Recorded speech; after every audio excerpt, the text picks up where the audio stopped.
Hello, everybody. Baron Bananas here. Sorry for the slight delayed start. I was busy with something and just managed to get back right now. In fact, I'm probably going to be eating as I play.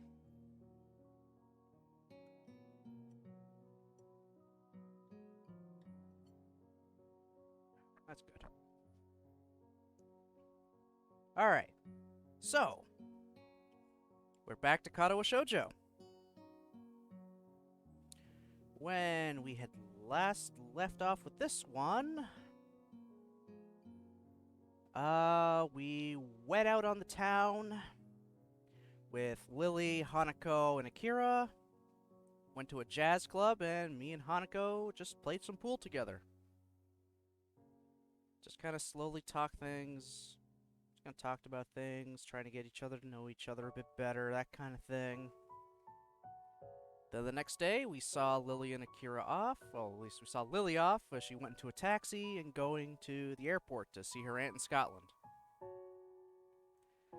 Then it was after that we noticed Hanako wasn't exactly doing great, so we asked if she wanted to go to the town for the day, to hopefully take her mind off of Lily leaving for 2 weeks. That seemed to work. She was somewhat enjoying herself. We even brought her to the shop we bought her birthday present from. And said we can come back here anytime, because she didn't bring any money with her, which makes sense. We just expected to see our friend off at the front of the school. We didn't exactly plan to go on an impromptu shopping trip. But then after that, Hanako just kind of stopped coming to class. She hasn't been showing up, and when we went to go and check on her, she like barely said a word. Just saying that she was fine. She didn't even want us to stay there, just to be there. So that has us worried.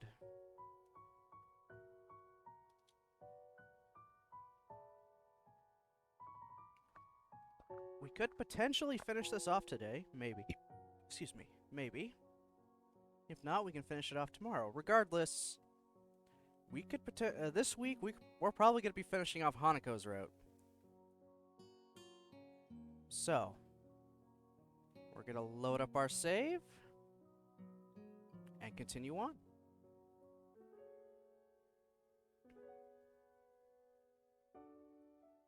Once again, Hanako doesn't turn up for class. Tries I might to concentrate on other matters. This fact continues to distract me throughout the entire school day, even as I walk through the school gardens to the dormitories. I don't think today being her birthday is a coincidence either. I don't know the link between the two events though, nor do I have any idea on what she's feeling. Were it physical pain, I could at least provide some limited comfort. Something like this though, I have no idea where to start. I run the people I know through my head, thinking about whether they could help. Shizune and Misha don't know that much about Hanako, and what little they do know they can't tell me. Same for the nurse. In the end, there's only one person that knows Hanako well and would be willing to tell me anything. Entering my dormitory room, I notice something that takes me off guard. It's starting to feel familiar. With everything that's going on around me, I'm thankful that this room started to finally be somewhere I can relax a little. When I'd first entered Yamaku, it felt immediately foreign in every way, from the untouched neatness to the way it smelled. Focusing back on the task at hand, I throw my bag onto the bed as I open the top drawer of my desk.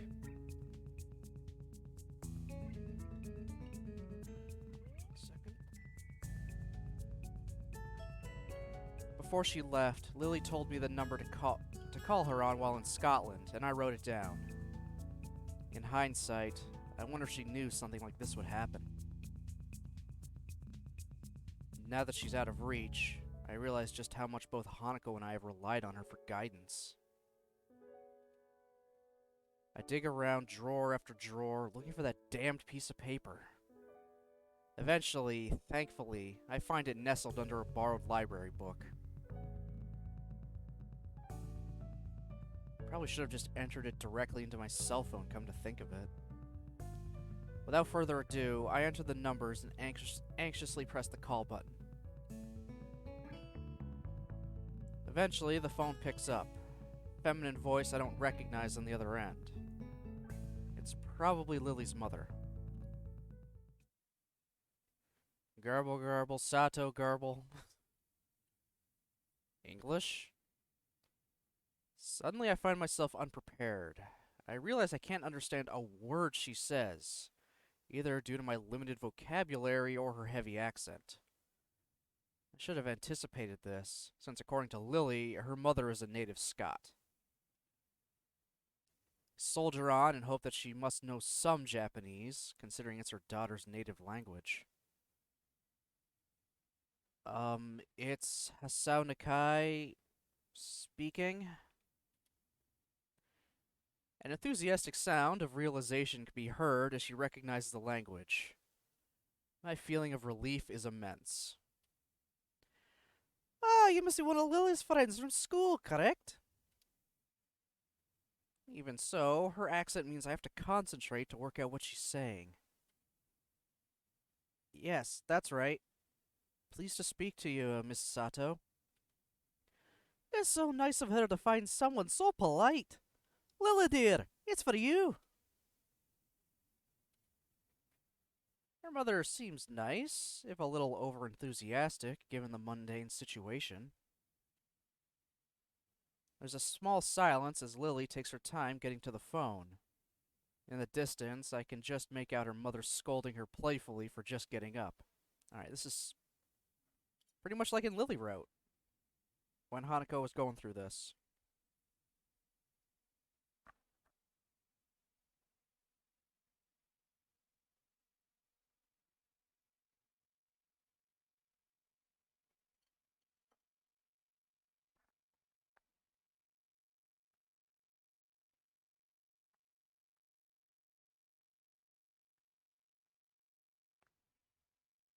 Yep, this is more or less the same conversation so far, back in Lily route when we called her for on what to do for Hanako on her birthday because she's just kind of isolating herself. Hello, Lily speaking. You sound awful. She makes a sound somewhere between a dying animal and a yawn. One thing I did remember to check before calling was the time zone. It'd be pretty late in the morning over there, so she really has no excuse. Not feeling well?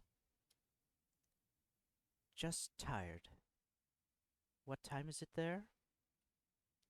Late afternoon. School finished for the day not long ago. Hanako's not well, is she? That was quick. My assumption that she must have known something like this could happen seems to have been on the mark. How did you know? Because today is her birthday. I had hoped she might have gotten at least a little better after coming to know you, but... How is she right now? She missed school today and yesterday. I still have to check up on her today. To be honest, after seeing how she was when I talked to her yesterday, I'm pretty anxious. I really have no idea what to make of it. Has this happened in the past? Is it related to her scarring in some way? Unfortunately so. Roughly the same thing happened last year when her birthday came up.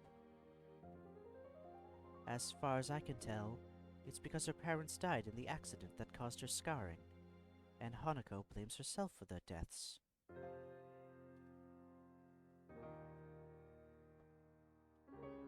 What she says does seem to make sense. If she's blaming herself on her birthday, she may well be ruining that she was ever born. Hanako had mentioned her stay in the orphanage to me. Maybe I should take some heart that she trusts me enough to tell me such a thing. Lily seeming so in the dark about it, though, almost to the extent that I am, is a surprise. So that's why she lives in the student dormitories as well.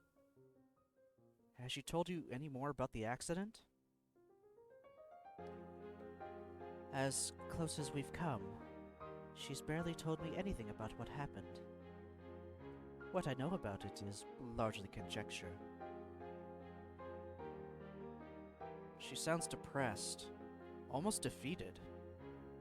Considering the trauma Hanako must have gone through, I really can't fault Lily for not knowing.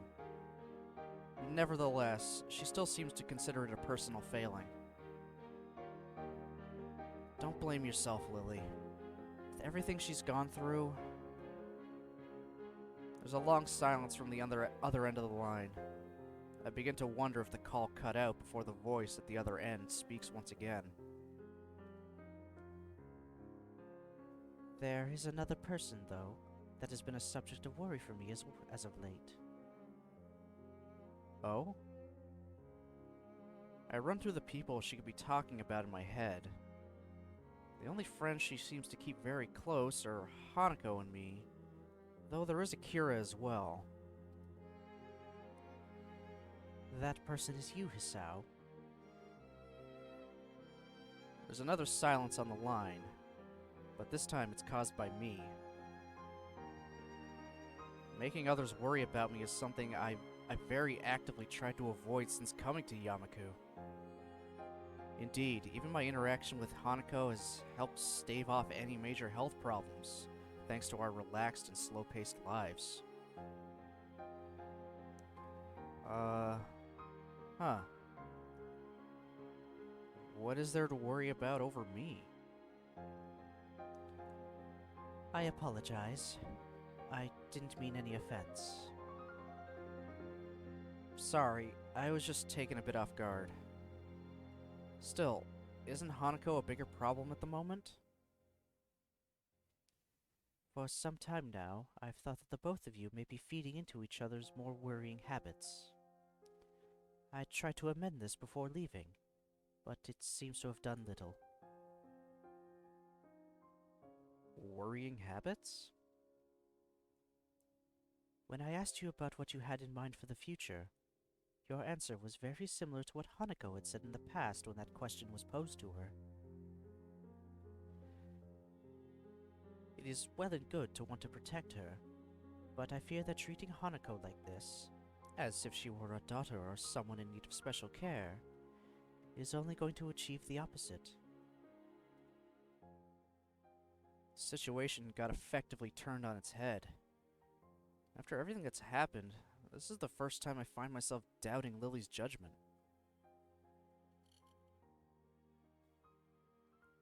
Oh boy.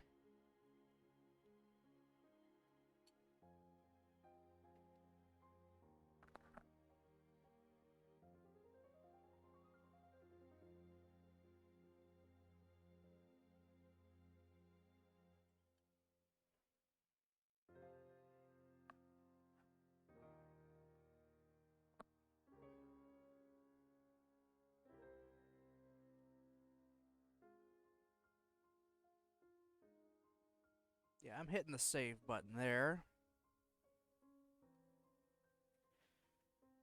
Okay, yeah. Ugh. Do we agree with Lily? That treating her like a daughter or a special case is just a bad idea? Or are we gonna white knight this the whole way?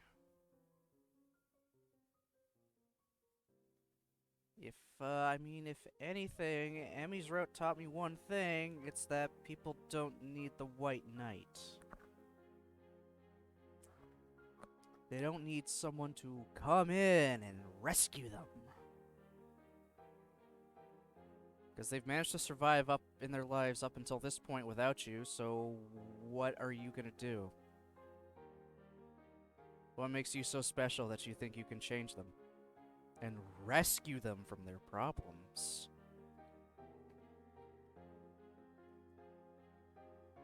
So again, they managed to survive this long in their lives without someone there, so they're not in need of rescuing. So I'm gonna agree with Lily. She always seems to know what to do.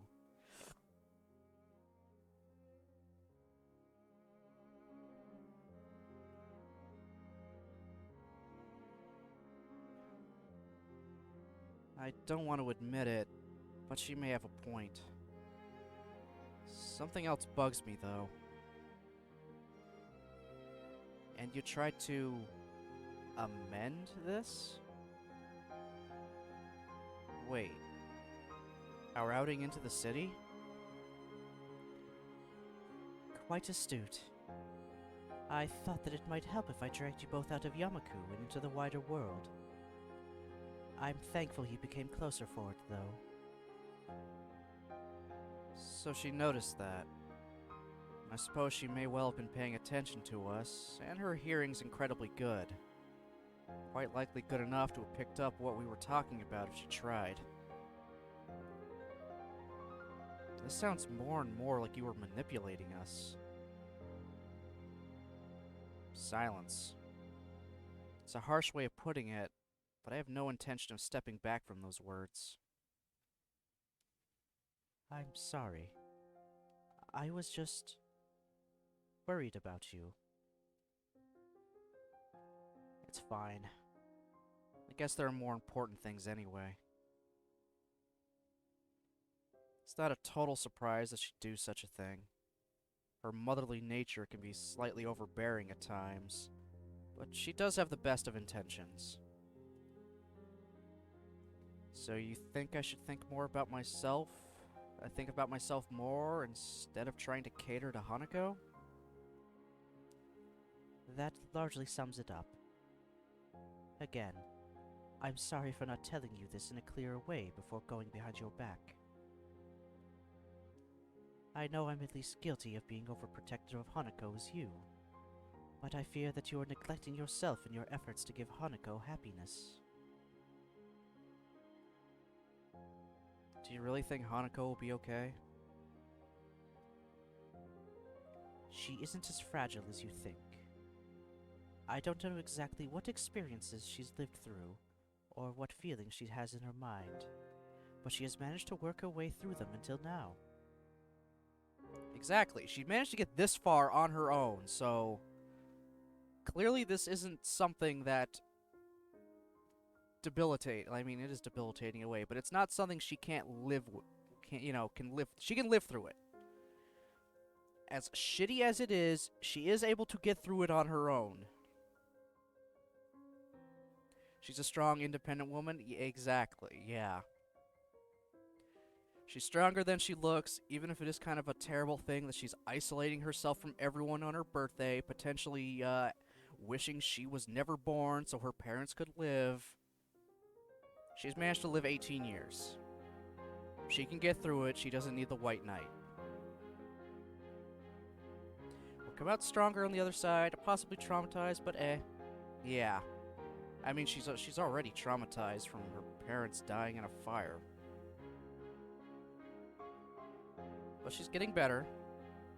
Also, hi Jen, how you doing?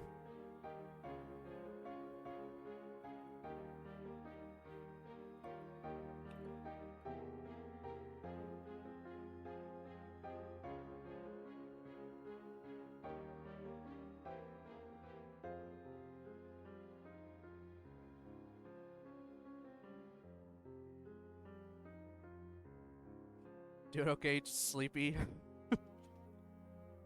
I'm okay, I'm just hungry. I neglected breakfast and then was helping take care of my niece. And I got myself just a plate of leftovers that I'm going to chew on throughout stream.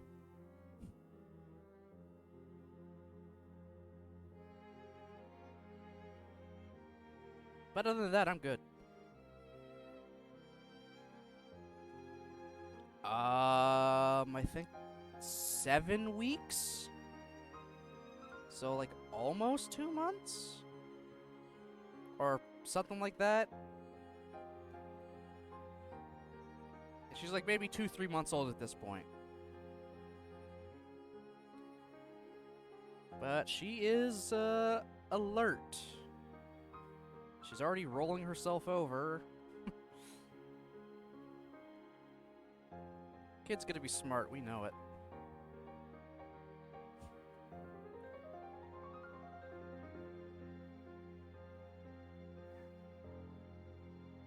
Active, yep.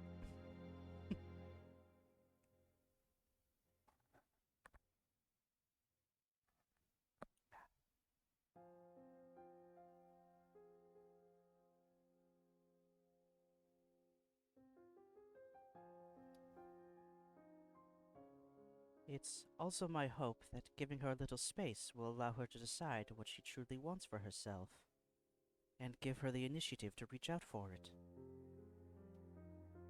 Please have faith in Hanako. That's all I ask. My lily voice has changed significantly, but oh well. I guess I'll think about it for a while. That's good. Being rash won't get you anywhere. I know that at times you may doubt your relationship to Hanako, but she does. Lily cuts herself off and takes a moment to reconsider her words. Please keep in mind that I wouldn't have befriended you if I hadn't thought you were a fundamentally good person. You're a good friend to Hanako. You're a good friend both to myself and Hanako. Jesus. Can't even say these. Yep, that's quick. Already, whatever. I really should get a Baron fucks up the lines counter going at some point. Thank you. That helps. We share some small talk, try and lighten the atmosphere, but it feels very stilted. There's a lot I don't know about Lily's stay in Scotland, but after such a heavy subject, I want to be alone for a bit to think. It's a lot of reading, it's easy to get tongue-tied. I mean, I say that in a joking way, because I always do it. I'm not being truly self-deprecating, this is just a joke.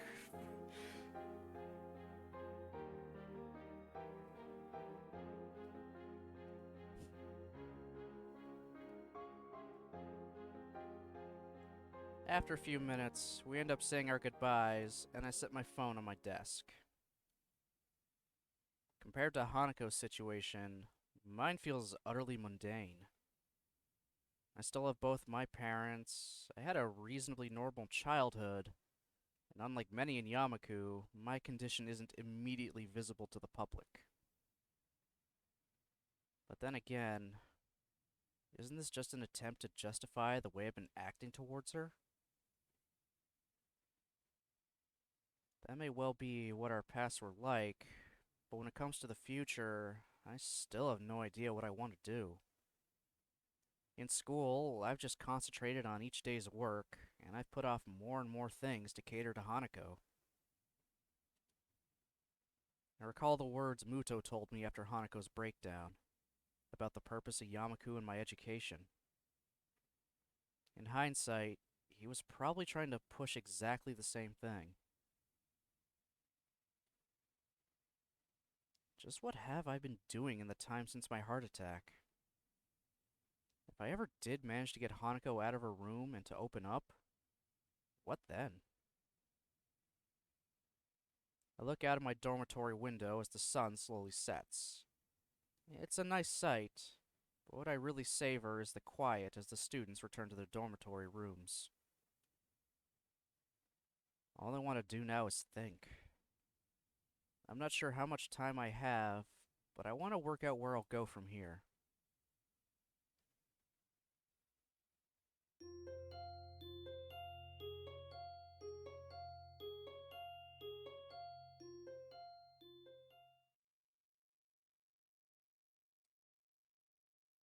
Since talking to Lily yesterday, I wanted to try and move on from the listlessness I've felt ever since coming to Yamaku. But even if I try to concentrate on the book in front of me, Hanako's empty seat at the back of the classroom looms larger than life. Every time I start getting focused, my eyes flick over to her desk again, and my mind starts spinning. Oh, hey, Miki. This is the second time you're gonna show up in the entire game. No wonder people wish you had a frickin' route. Oh, hey, Miki. Maybe you should just have lunch. I can hear your stomach growling from my desk. I let my head drop in disappointment. She seems to take some amusement from my reaction and hops up onto my desk. Her grin as she sits on it reminds me of the Cheshire Cat. So what you working on? Some math. I have a decent handle on it, but I just wanted to revise. Oh, really? Let me see that. Before I can object, she grabs my mathematics book with her hand. She scans the page I was on, holding it open with the one hand she has, her left arm sitting uselessly on her lap. In my time here at Yamaku, I've noticed that the other students have a wide range of adjustment to their disabilities, on a purely practical level. Miki is one of those who seem to have some trouble. The stump of her left arm tends to be either hanging by her side, slipped into a pocket, or otherwise put out of the way. Sometimes she has a difficult time doing common tasks, which makes her visibly quite frustrated. I feel a little bad for thinking this way, but I'm thankful that Hanako and I don't have disabilities affecting our freedom of movement to that extent. And again, if Miki's problem worsened, at least she wouldn't have a real possibility of dying. That's true, she just has an amputated hand. Whereas you have a horrible, heart defect.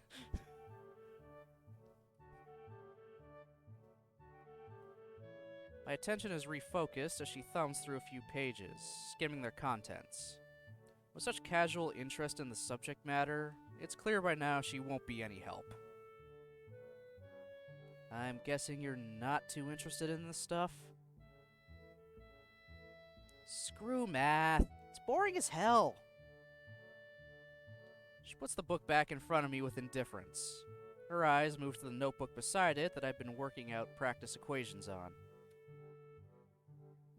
Wait, you're actually able to work that stuff out?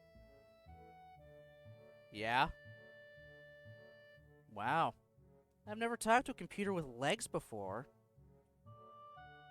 Thanks, I think. At least I'm doing better in this than history. Think it's worth asking that librarian for help? I heard she's shooting for uni. Yuko? Maybe. I don't know what she wants to study, though.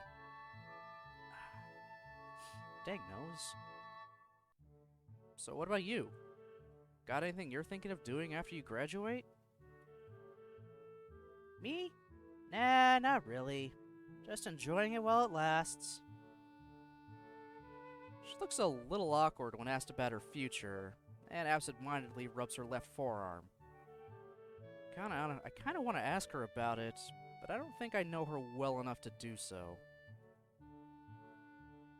The conversation peters out, and I lean back in my chair, giving up on the prospect of studying. Miki notices my tired expression and looks oddly serious. Thinking about Hanako? It's that obvious? You've been glancing at her seat and you've been pretty quiet. Not too hard to connect the dots. I'm just worried about her. Yeah, I can see why you would be. She can get weird sometimes. She sounds put off, but I can't blame her. Hanako was a hard person to interact with before she warmed up to me. even with Lily around to help. I haven't even known her that long either, so some of her habits would still be unknown to me. My face becomes troubled. If I hadn't developed feelings for her, this would be at least a little easier to deal with. Well, at least he admits to himself he's got feelings for Hanako.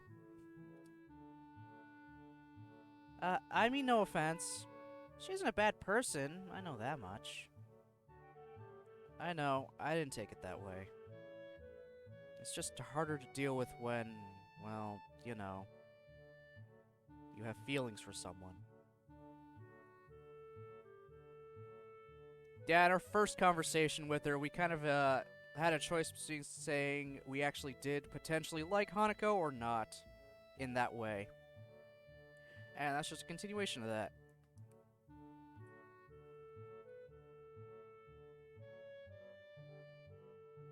Miki already knows we're interested in her, so we can be honest with her about that. Yeah, I can imagine that. It's hard to forget something like that would happen to her during class, too. I wish she hadn't reminded me of that. She just confirmed that it was clearly noticed by others in the room as well. Yeah, her panic attack. Wonderful. Don't want to go through that again. Come on, don't get that down. She's done this before. You just gotta wait it out. She locks herself in her room and acts like an empty husk of a person for a sizable amount of time. Ever since she entered Yamaku, if not before then as well. And I'm not supposed to be concerned about that? Well, I might think that, but there's nothing I can do. I can't force her to come out, and she does see a therapist, so it's not like she isn't getting any help for her issues. Maybe it's natural to think that way when you're so powerless to help someone. That's just the way she is, and you have to deal with it. As I mull things over, I notice a movement out of the corner of my eye. I glance to see who it is, and end up doing a double take. Sure enough, it's Hanako. She walks through the door just as she would any normal school day, and begins to move toward her seat in her usual silent and humble manner. Alright, you see, she's out of her room. She's not isolating herself anymore. So she's doing better. That's a win.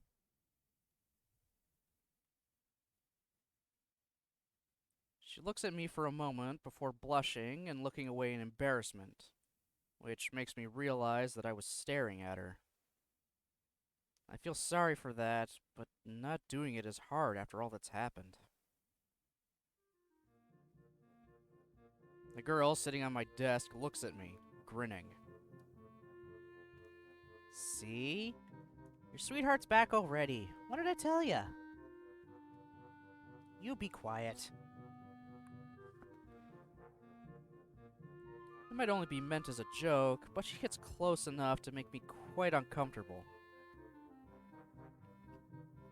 As we talk, someone calls Miki's name from the door. She jumps down from her vantage point on my desk before turning to me. Gotta go, Hisao. Remember to eat sometime, will ya? Fine, I will. See you. She gives a casual salute before jogging over to the door, where a male student in a gym uniform is waiting for her. Probably someone from the track and field club. Seizing the opportunity, I get up and make my way to Hanako's desk. Hello. Hi, Hanako. What's up? Nothing. Maybe talking to her this soon after she came back to class was a bad move. Wanna go come with me and grab something from the cafeteria? I'm pretty hungry. But I thought you were studying. Studying can wait. Turning up for class after all this time must have taken some courage for Hanako, so the least I can do is stay with her. That's just the way she is, and you have to deal with it. It's the way Miki, and probably the class as a whole, views Hanako. I can do more for her, though. I want to do more for her. I'm just gonna quickly check something.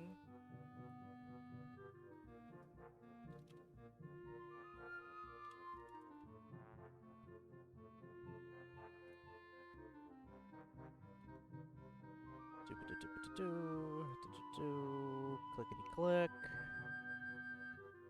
And we're gonna click.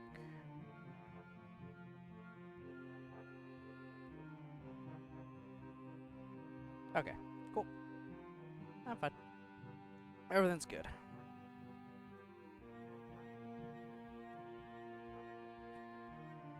After being distracted by Miki, I don't think I'm gonna get any work done. Come on, let's go. She hesitates, but eventually gets up and joins me as we begin walking. These may be small steps for her, but the fact that she's finally out of her room of her own volition lifts a large weight off my shoulders.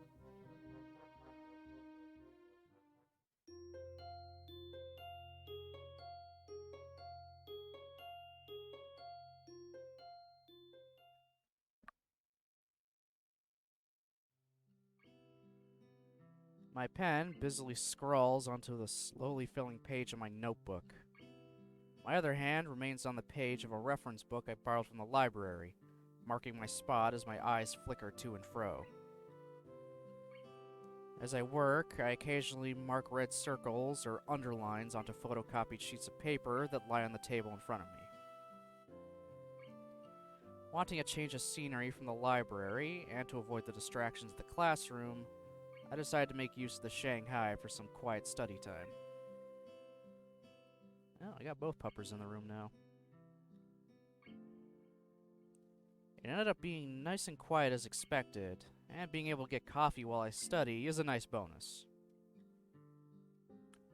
T-gang for life.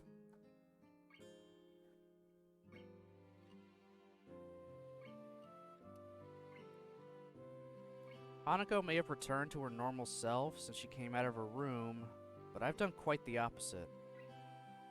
Daily routine may have returned to us, but I feel as if I'm a different person. Maybe I'm not.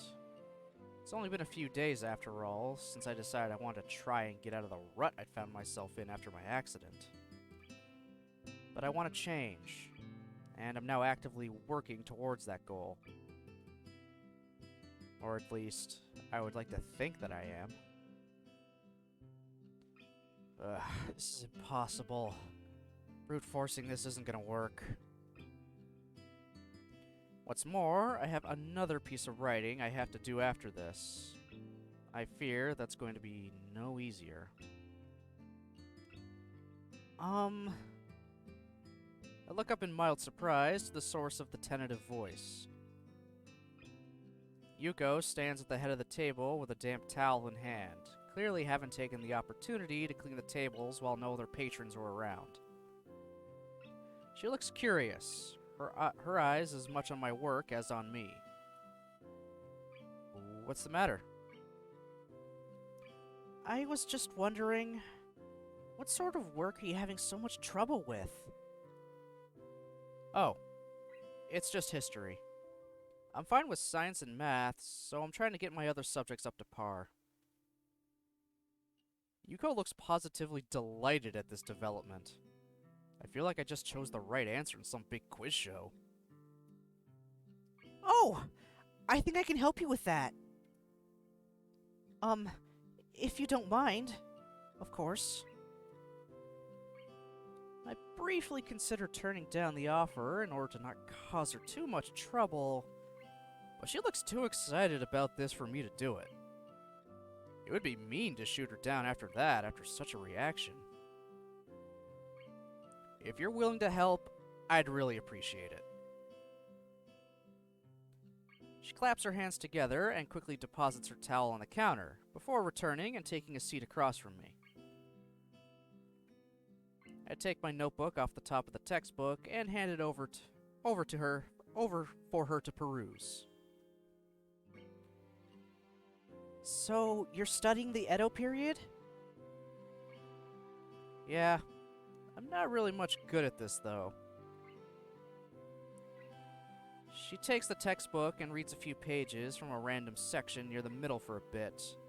But the aura of enthusiasm she'd been radiating previously is rapidly sapping away. I'm guessing this isn't the kind of history you were expecting? Unfortunately not. My main area is European history, especially in the classical era. Sorry. She looks a bit downcast. As she carefully closes the book and lays it back down on the table, her face perks up again. Would you like another cup of coffee?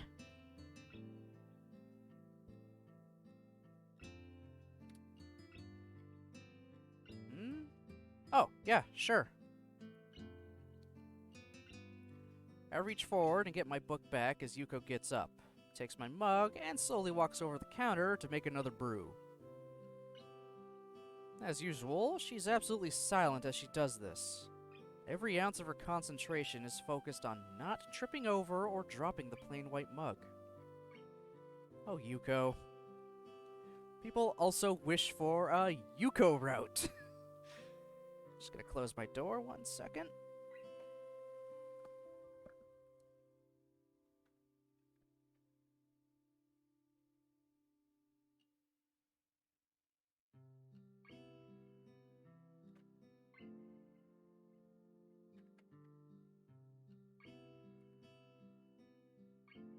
People very much want a Miki route. They want a Yuko route. I think there's even talks of there's also some people that want an Akira route. Which I think that one might be a bit much. Then again, we don't really know. I don't think we know exactly how old Akira is. I think she's got to be at least in her mid-20s. That'd be something. Yeah, let's just try to start dating the woman that works in the law firm while we're still in high school. And who has said on multiple occasions that she has a boyfriend. So is that boyfriend just gonna disappear if that route were to actually exist?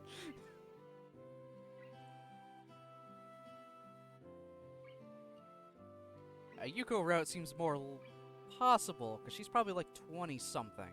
Because she's trying to get into uni. No cowboys allowed.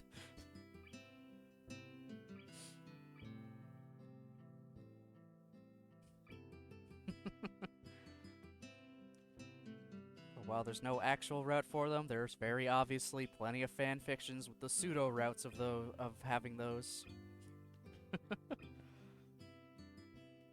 The game becomes a resource management game where it's just scheduling conflicts. Oh my god. That's quite a departure.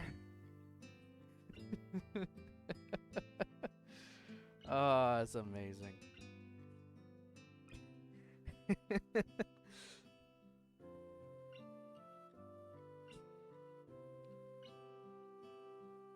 I take the opportunity to lay back and relax for a bit, the hum of the coffee machine filling the otherwise quiet air.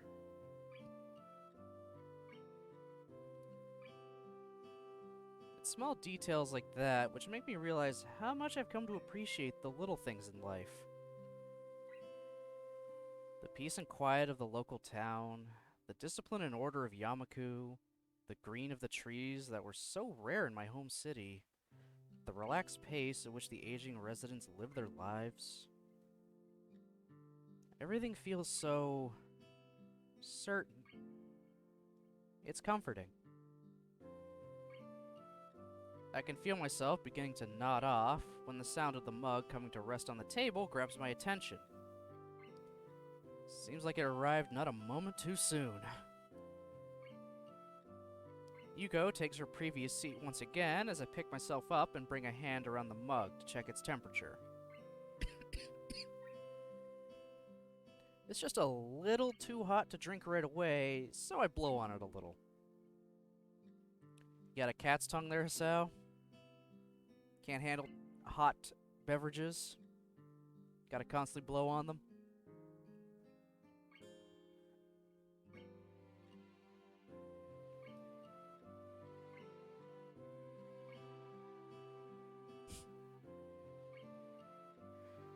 Oh man, I have to let my tea sit for a while too, because it's way too hot.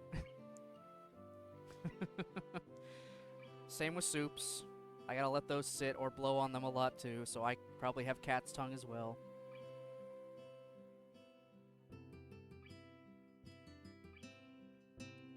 It's like sandpaper, make it real nice and dry for you. Oh god.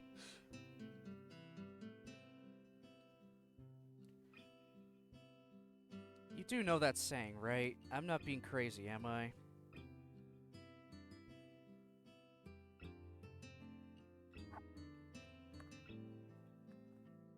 I think it's specifically a Japanese saying. Learned that one through Kamen Rider of all things. Really? Oh, there you go. Now I taught you something. Yeah, saying someone's got a cat's tongue just basically means, yeah, they blow on their drinks and their tongues they're sensitive and stuff. Learned that from goddamn Kamen Rider of all things, because the main character was always blowing on his food and drinks, because it's too hot for him to take. Yeah. If you probably look back at a few anime or any other shows, you might actually start noticing it now. There's probably a specific word they use. Now I'm actually curious.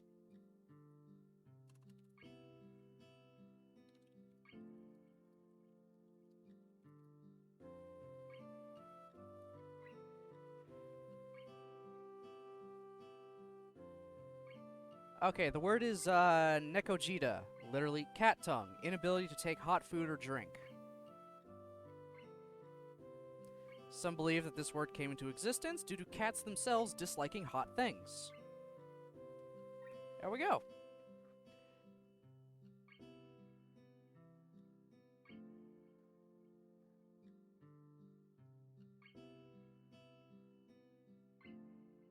There. Little lesson for today. I taught you something instead of you teaching me something.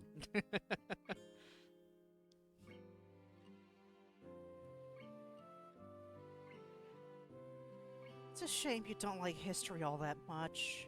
I sort of guessed you might be more into science. How so? You nearly read out the science fiction section of the library already.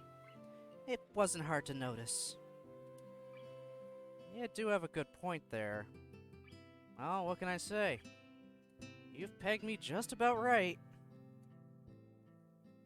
You sound like you really take an interest in history, though. Especially considering how specific you were about it. Do you study in that area or something? I knew you would say something. I knew it.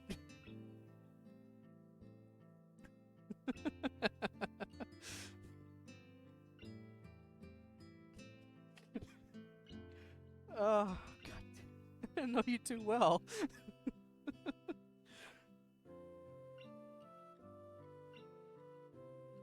Do you study in that area or something?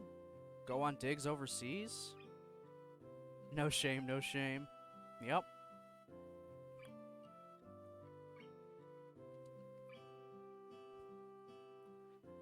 She giggles nervously at the thought. I'd like to visit the Mediterranean sometime, and see the old architecture and art for myself, but I don't think I could trust myself to handle such delicate things. I'm saving up to formally study at university, although I also read up on it whenever I have free time outside of work. She very much wants to get into European history. You're just a freaking like a side character, but you have enough of a personality, an actual character, that it's great. You feel like a real person.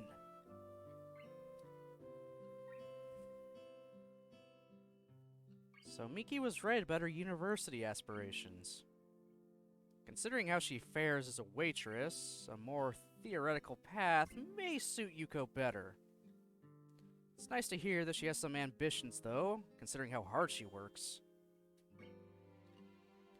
Okie doke. Enjoy the lurk. I nod and take a careful sip of my coffee. By now, it's cooled to the right temperature, so I begin to drink while keeping an eye on the book below, trying to read at the same time. A few minutes pass quietly. Yuko looking out the window and watching the world go by while I have my coffee and study. A movement catches my eye, and I look up to see Yuko smiling and waving to someone outside. Following her gaze, surprisingly reveals that someone to be Hanako. She's looking at us from the side of the street across from where we are. Her usually all too visible timidity is largely absent, probably thanks to there being so few people around right now. Evidently, she decides to join us, as after a little wave, she gives a quick glance up and down the street and crosses toward the side the cafe is on. A familiar doorbell to the Shanghai rings out as Hanako enters and makes her way to the table where we're sitting at. Yeah, read that wrong. Oh well. Same point across. Hello. Good afternoon. Hi, Hanako. What's up? Nothing. Just going for a walk. Since the weather was nice. Yeah, I get what you mean. I'm glad I decided to stay here instead of the library. It's comfortable in here thanks to that. Better than the sometimes quite stuffy library. I look to Yuko, who nods in response. It's nice. It's just a shame that summer can't last forever. Oh, wait, sorry. Would you like a drink? Hanako shakes her head. Thankfully, it's enough to calm Yuko back down. How are you going with studying? Okay. Ish. Oh, yeah, have you talked with Lily? I'm interested too. How's she doing? She's enjoying it, I think. I think that's all we're gonna get out of her. Being around Yuko is tensing her up. It would be so nice to travel to Scotland. Green fields, castles, lovely small towns, men in kilts, interesting history. I can't say I see the appeal of men in kilts myself. It does seem like a picturesque place, though. As we talk, the jingle of the doorbell rings again. Hanako is startled, noticing Yuko's panic expression at the prospect that she might leave customers to wait a handful of seconds due to her chatter with us. Yuko gives us a quick bow, then hastily skitters over and greets the new customers, an elderly man and his wife. I watch her for a bit, craning my head around to get a good view. Hanako is staring at me with her one visible eye. She averts her head in embarrassment as I turn to make eye contact. I was just thinking that it's nice to have ambitions for the future. Yuko was telling me a little about her university aspirations before. Oh. It's a shame. If she wasn't so neurotic and overworked, I think she could be a really happy person. As much as I'd like to play host to Hanako and entertain her a bit, I do need to study as well. To be honest, I don't think the distraction from Yuko helped either. Sorry if I'm a bit distracted. I need to try and get this done, otherwise I'm gonna flunk the history exams pretty hard. I'm left running my hand through my hair in frustration. That letter needs doing as well once I get back to my dormitory room. Oh! Is he actually gonna try to write Wanako back this time around?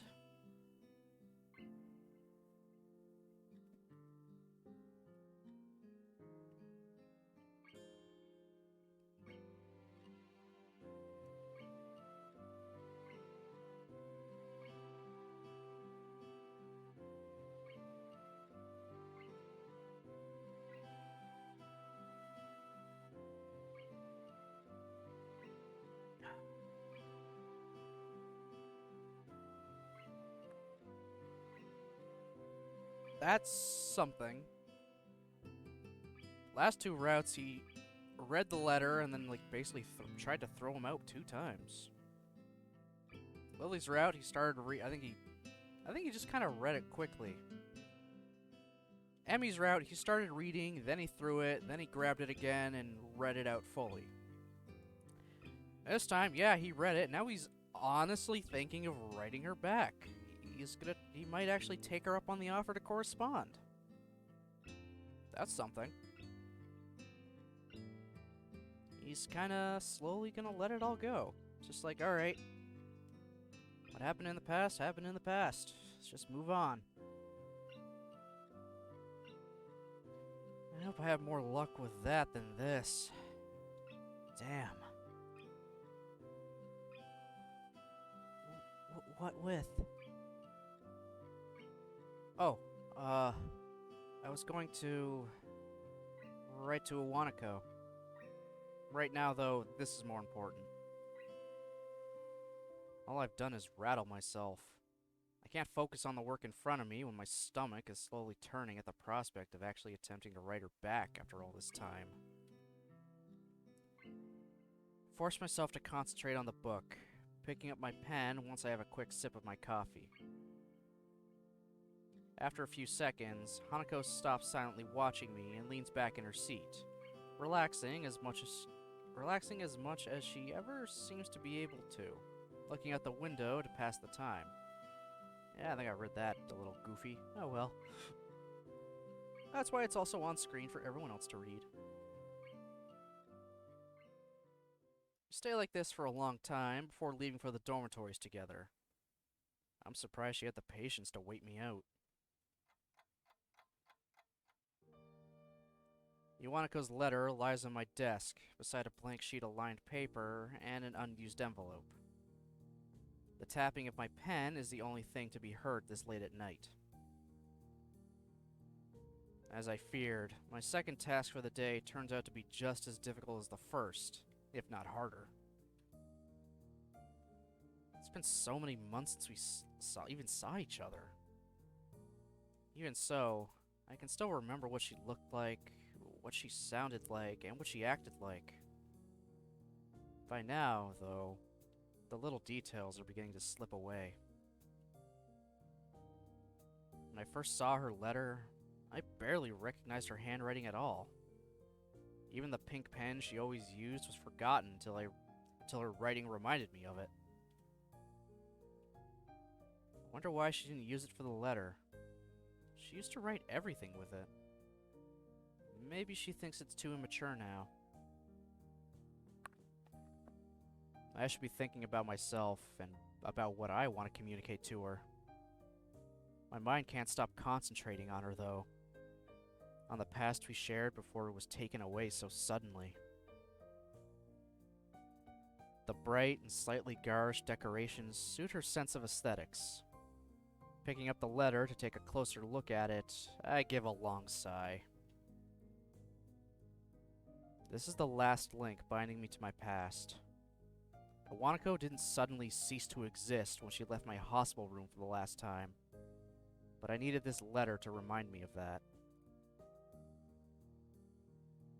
I had all of those feelings neatly filed away.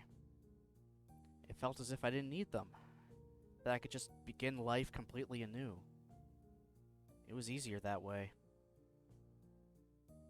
In the end, I suppose that was a rather naive thing to think. Sooner or later, my past would have caught up with me one way or the other. What am I supposed to say to her? Thank you for bringing me closure? All the letter did in the end was end the sense of closure I'd previously felt. Try as I might, I can't write so much as a single word down on the paper in front of me. I can't even think of exactly what I want to say. Putting the letter down on top of the blank sheet, I gather the materials together and file them away in my drawer. The clunk the desk makes as it closes makes me momentarily tense in frustration, before I get up to go grab a drink from the vending machine on the first floor. I swear to God, if I run into Kenji again, I swear to God, I swear to God, I swear to motherfucking God. I tried, but I couldn't do it. After all the time that's passed, I still don't know how to deal with Iwanako. Or Iwanako, whatever. Iwanako, Iwanako, that's what I'm calling her. Iwanako. Why did I say Iwanako? It's Iwanako. Iwanako. Jesus. The library, while not humming with activity, is noticeably more busy than usual. Exams are not far away, and that's reflected in the number of students burying their noses in textbooks at the tables around us. I've been studying quite a lot in the past few days, just like them, in hope of doing well in the exams. This also means that Hanako and I have been playing games less, so she's begun studying as well, just to fill in the time. Nevertheless, I found myself forsaken by her on this particular day. The textbook in front of me has remained on the same page for some time. After so much reading on subjects I couldn't care less about if not for the exams, my mind is beginning to wander.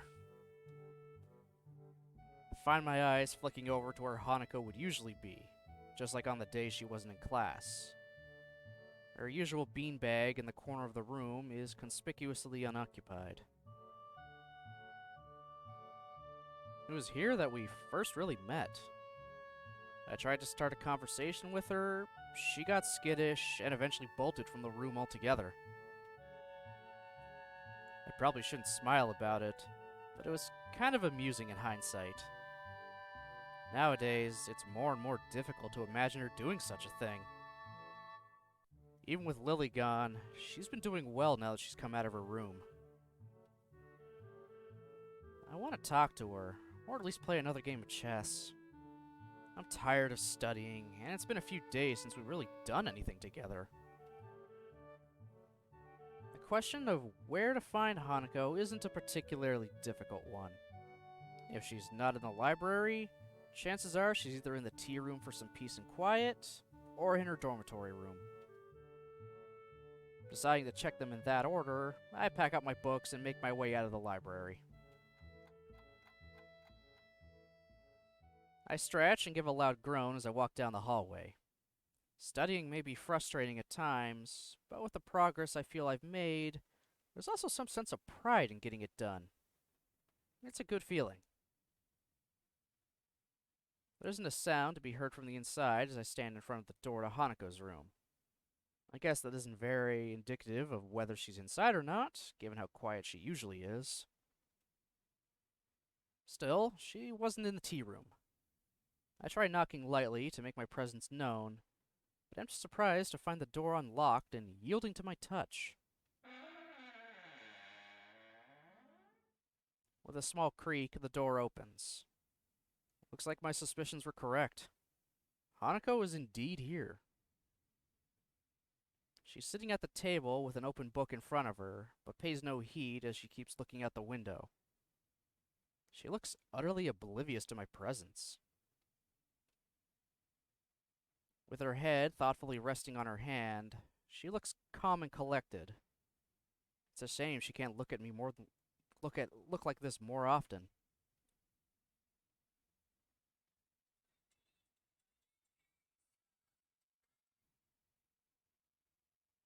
Smiling a little, I walk up to the table and softly speak to her. Good evening, Hanako.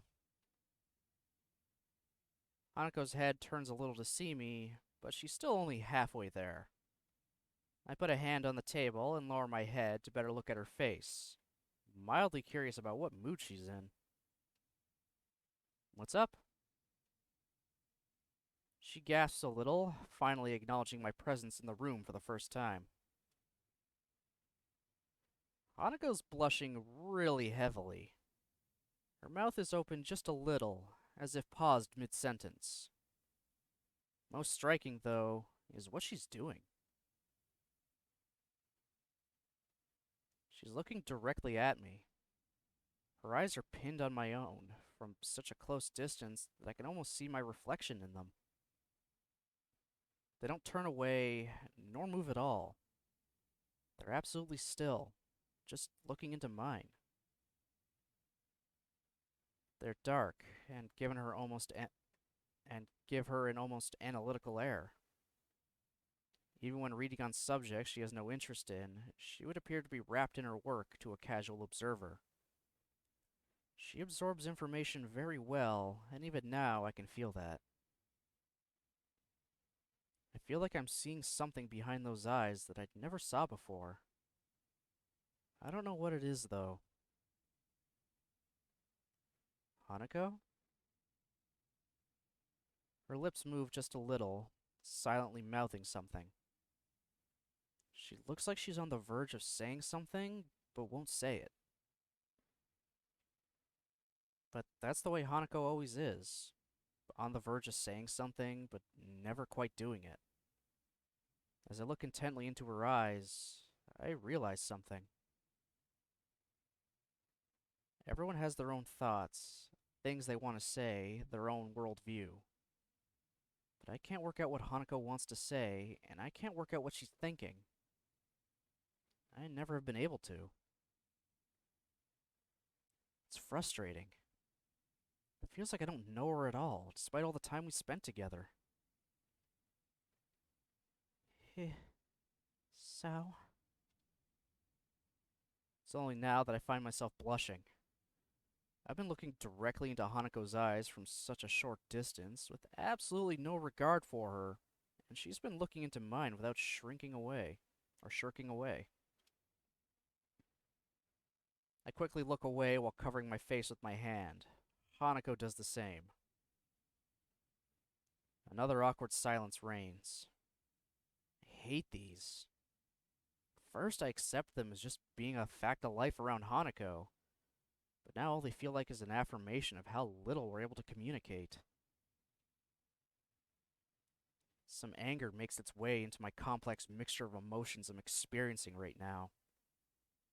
I want to bridge the gap between us. Friends shouldn't have to tiptoe around each other like this. I speak before I can argue myself out of what I'm going to do. My scarring isn't as bad as Hanako's, and I can't possibly compare my life to hers, but I want to show her that she's not alone. Doing this in such a blunt manner might be the only way to get my point across. Hanako, I want to show you something. I take a deep breath to prepare myself. This could backfire badly, but I feel as if we've come close enough for this to be okay. I'm not going to strip naked or anything weird. I'm just going to take my shirt off. Hanako's eyes grow to the size of saucers. Her face is an amusing mixture of curiosity and nervousness as she stands. It helps take the edge off my own nervousness at doing this in front of another person. Slowly, with my entire body feeling tense, I unknot my tie and begin to loose the first of the buttons. I'm trying to mentally block out Hanako to make this easier, but it's not really working. As I work my way down, I expect to hear some form of protest from her. She remains silent, though, which just makes this feel even stranger. the last of my shirt unbuttoned, I take a breath and look at her.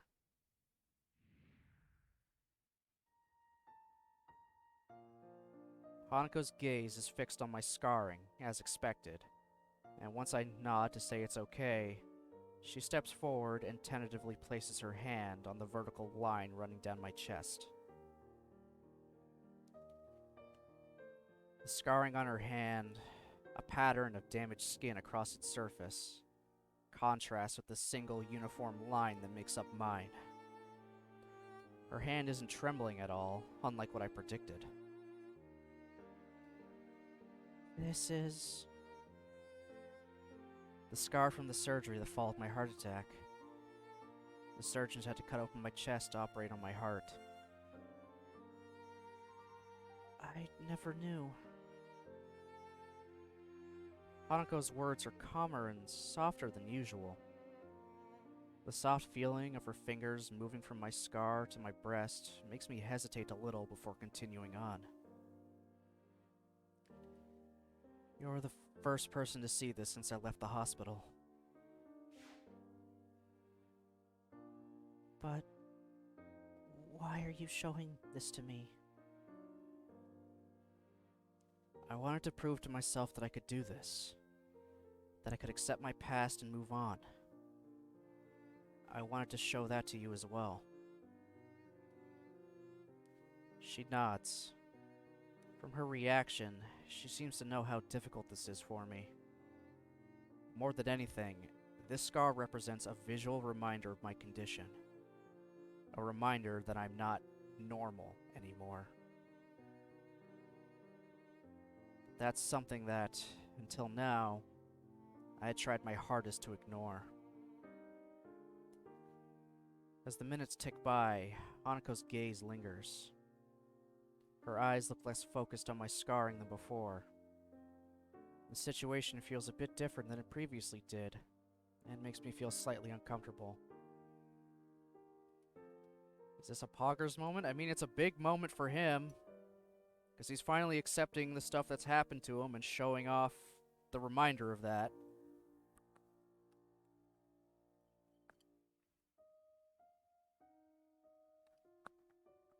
Also, how's it going, Mass?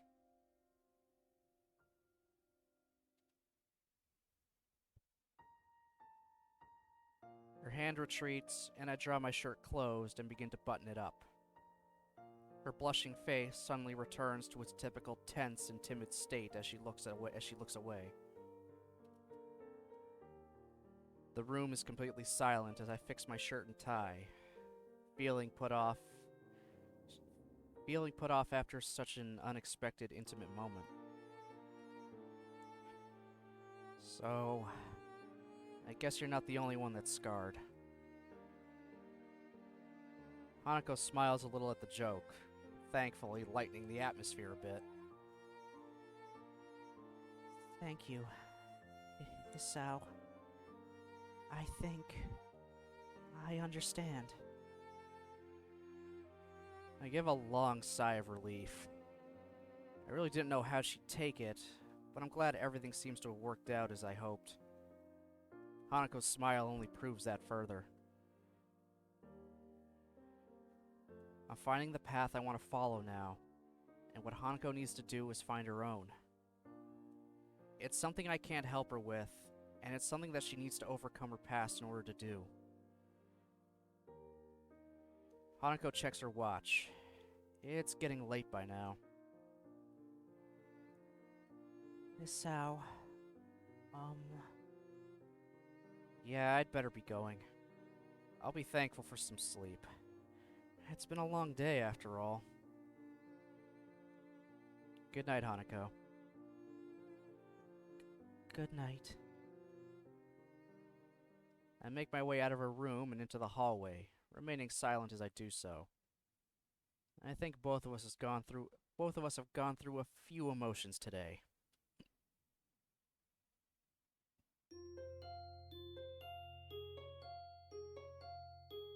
There, we finally understand what we kind of want to do. We're letting the past go to focus on the future, and hopefully Hanako will start doing the same.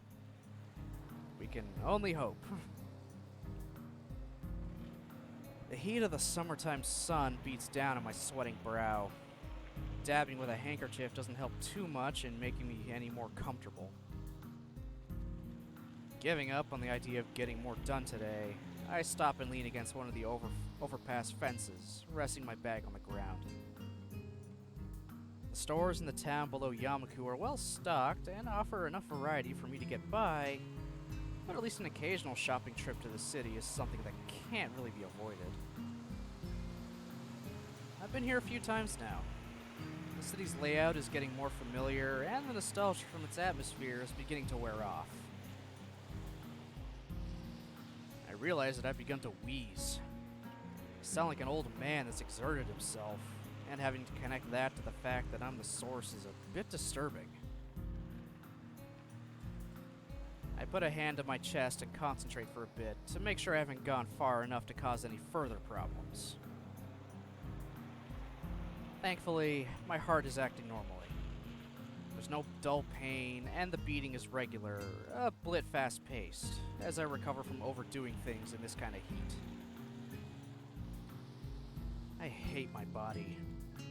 It's frustrating to be held back, even more to be held back by the fear of my life being ended. Doing something as simple as walking around the city for a while. As I ponder on my health, I feel my pocket vibrating. By the time my phone's begun to ring, my hand is already fishing for it. A glance at the screen shows a caller number I don't recognize. Strange. Shrugging, I press the button to answer the call and bring the phone to my ear.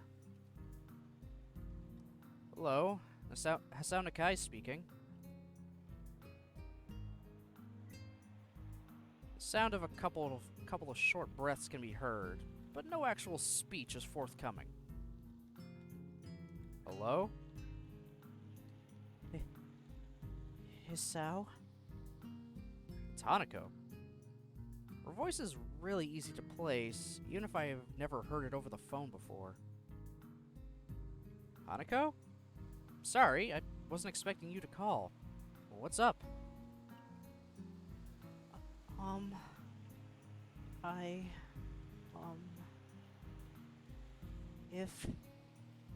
If you're not busy, I was wondering if you would like to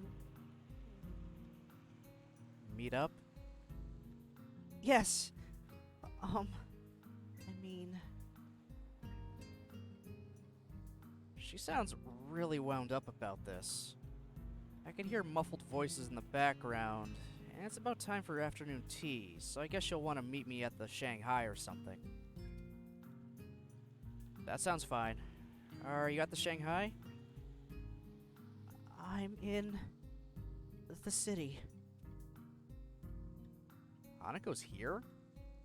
Alone? That's a surprise. It's a little wonder she's like this if she's surrounded by people and entirely by herself. That works out well. I'm just wandering around there now. Where are you? Hanako managed to stammer out the street name, address, and some basic directions to where she is. Luckily, it's not too far, so I agree to see her soon before hanging up. I look up to the sky. Summer heat is beating down. This is the first time Hanako's asked for us to do something together beyond a simple board game. And the first time, at least since I've known her, that she's come to the city by herself. Maybe this means that Lily was right. By the time I manage to stagger up to the cafe where Hanako is, I've started to wheeze again. I'm sweating so much that I feel like a melting popsicle and can barely hold the bag in my hand.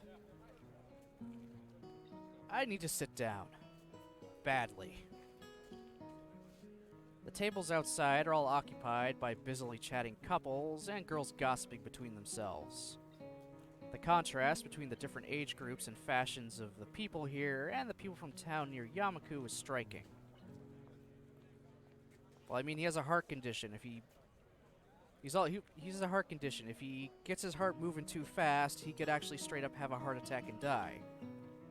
He also spent 4 months just sitting in a hospital bed, so he is severely out of shape.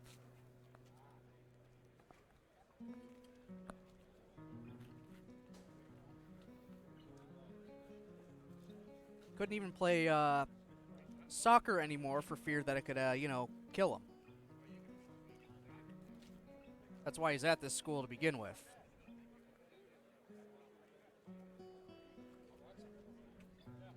Even just like someone hitting him on the back could potentially kill him.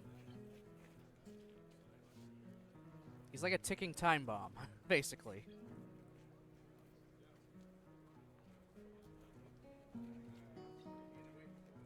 True, but did you have your chest cut open and your heart worked on? Literally unable to get up for a while without somebody helping you and leading you around? You had 4 months of recovery in a hospital. Yeah. Yeah, just sitting on the couch because you're not allowed in school right now is a bit different from being stuck in a hospital for 4 months because you nearly died.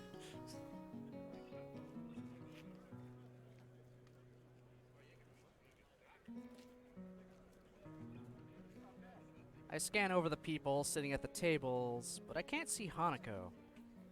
She did say she was sitting outside, so I must be missing her. Not difficult, given how small she usually tries to make her presence.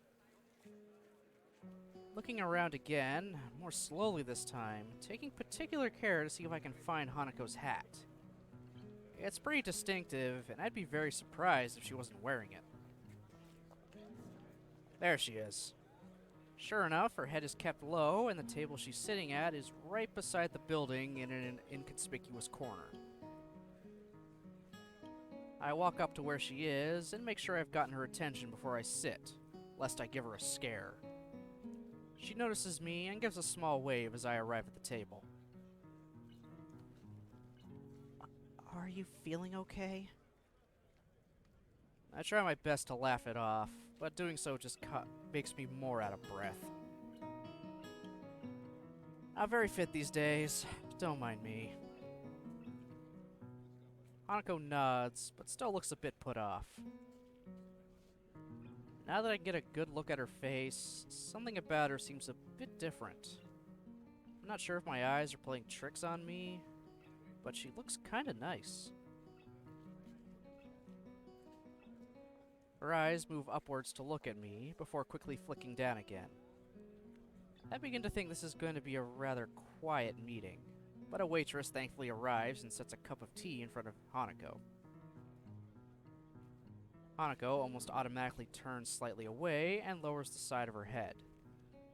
It's an amazingly practiced motion, and does a good job of its intended purpose, hiding her scars from someone who's leaning in close. Her right arm is still laying on the table, though, with the scarring on the back of her hand quite visible. It catches the waitress's eye, and I move to quickly distract her. Excuse me, may I place an order? The waitress nods and gives me a couple of seconds to look at the menu. Can I have a mango smoothie, please? She gives a nod before almost enthusiastically bouncing inside. Everything is so different in the city in more ways than one.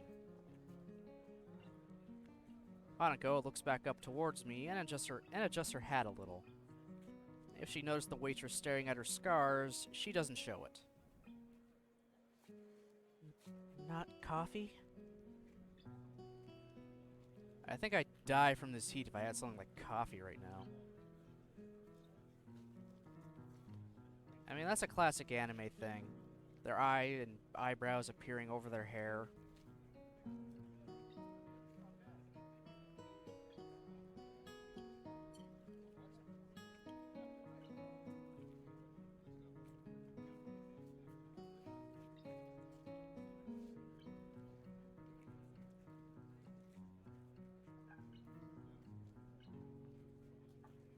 Resting my head in my hand, I look to my quiet companion.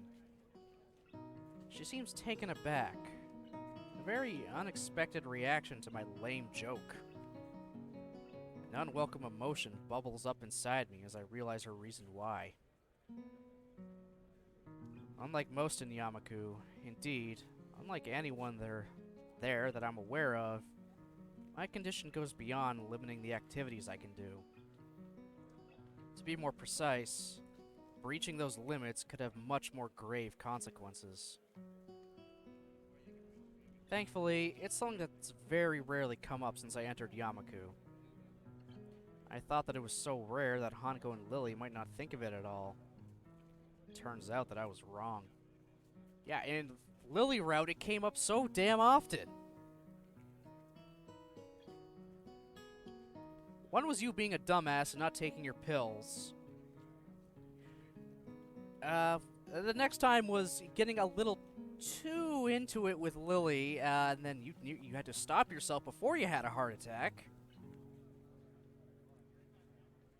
And then there was actually literally pushing yourself to literally the point of death just to see her again.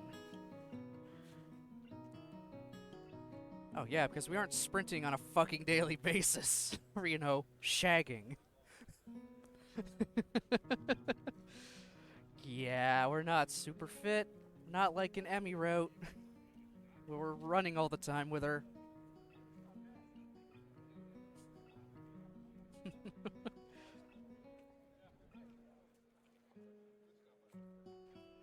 Hanako silently drinks her tea while I wait for my drink, confirming that it's the right temperature with a small sip before she begins in earnest.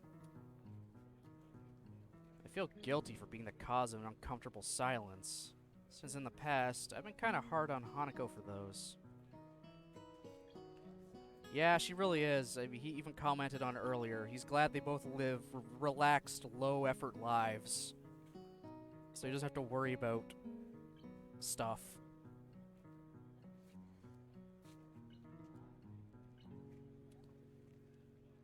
Eventually, the same waitress as before bounces up, handing me my drink. I gather change from my pocket and drop it into her waiting hand, before she goes off to attend to another customer. My eyes linger on her as she walks away. Do you think that she looks pretty? Hanako is following my gaze, her eyes taking in the waitress that served us. I can feel my blood slowly going to my cheeks as I rest my smoothie back on the table. Nah, can't really say that I'm really into that look. She just looks a lot like an old friend I knew before my heart attack.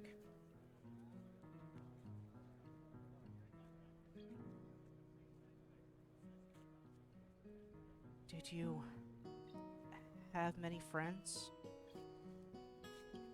I had a few at my previous school, though I wouldn't say a lot. The four of us just hung around together after school and stuff.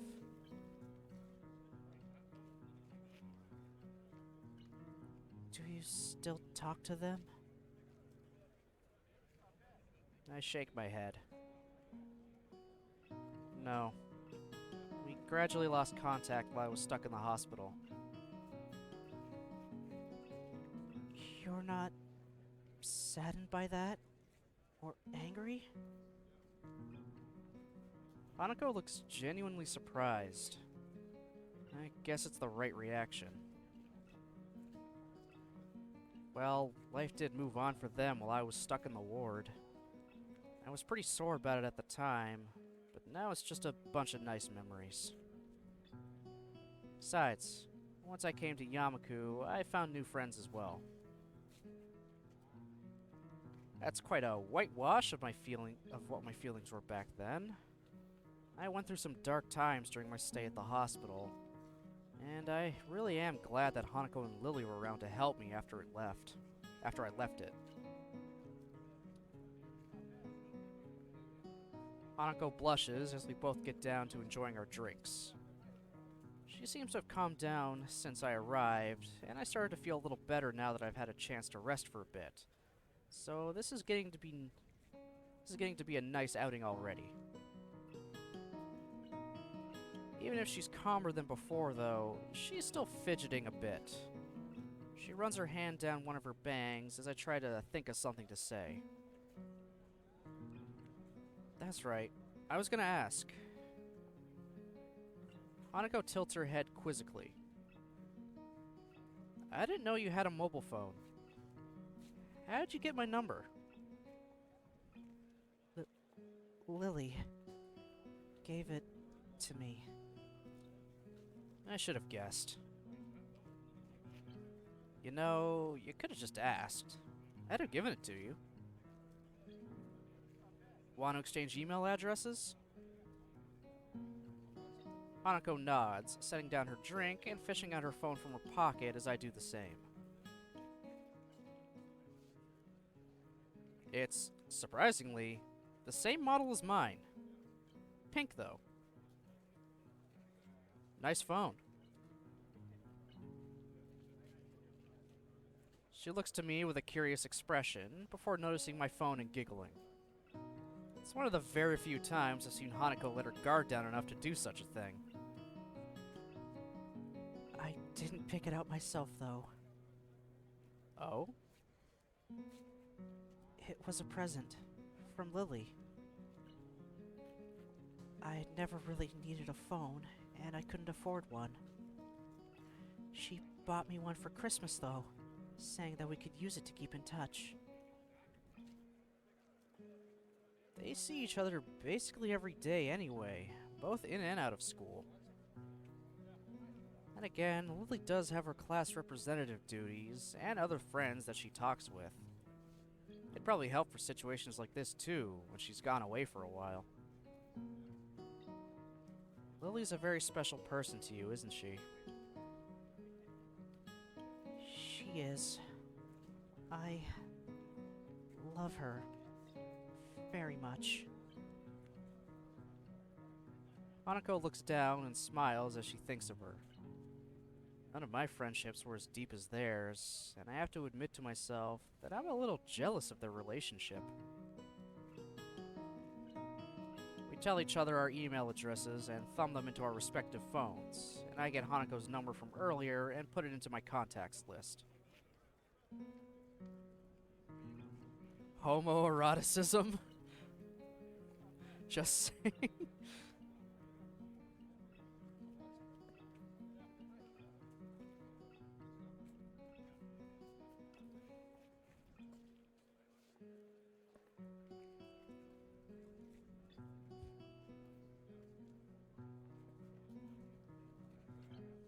He's just jealous of how close they are as friends.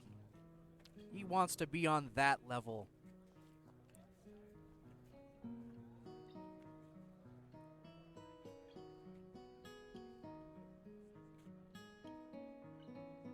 Done. That makes 3 now. 3? Lily, Akira, and you. Ah, Kira. She's an interesting person, isn't she?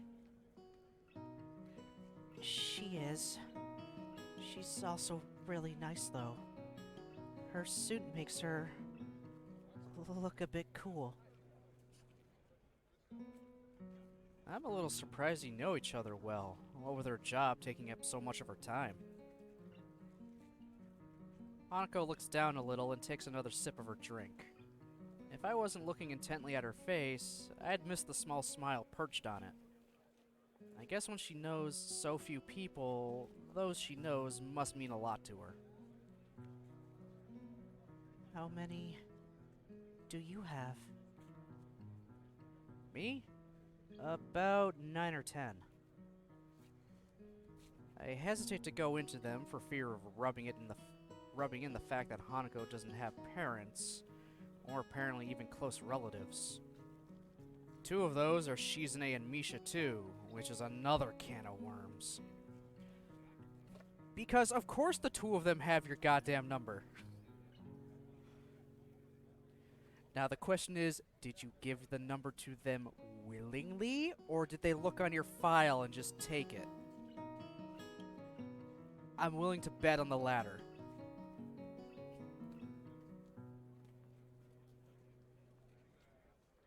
I imagine that Lily would have more than both of us put together, probably. Hanako gives a childish giggle, and I can't help smiling. It's a good feeling that she's gotten this comfortable around me.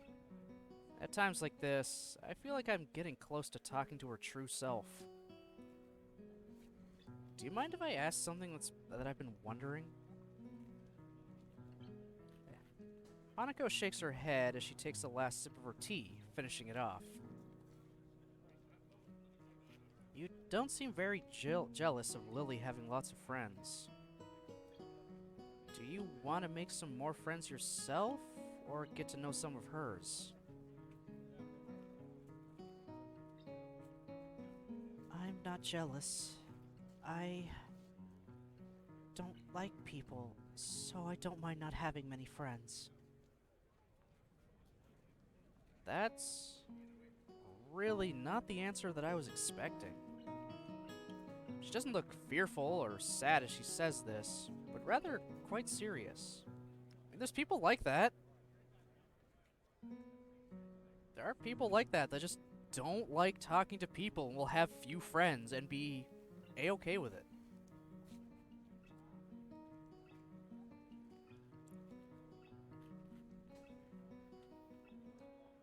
I mean, I don't like people from a customer service perspective, like, at all. But I mean, I'll gladly chat with somebody.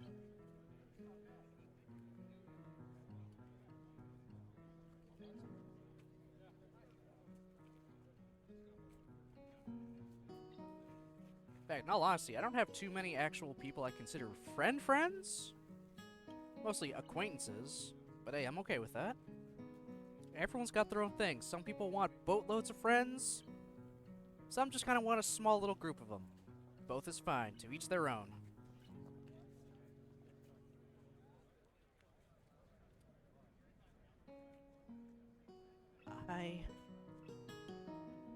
Hanako rubs her arm awkwardly, having taken my quietness as a reason to continue. I'm not really sure what I should say, so I end up simply giving her my attention in silence. Oh.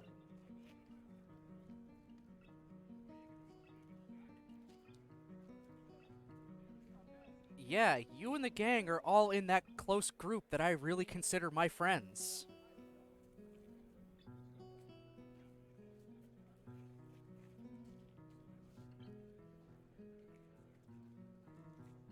Yeah, don't worry. You are very much one of my best friends, Jan. In all honesty, you are one of my best friends, as are all the guys.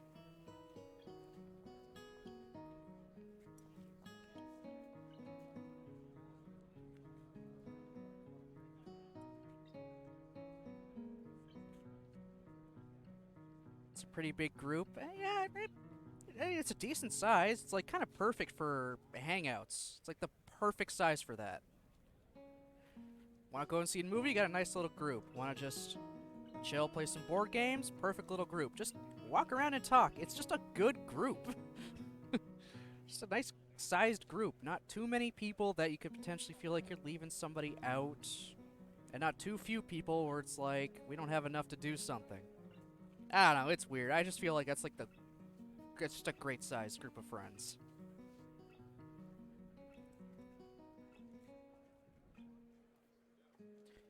And now for the tough parts to read. In middle school, I got bullied. A lot. I was called names and got excluded from work groups and sports teams.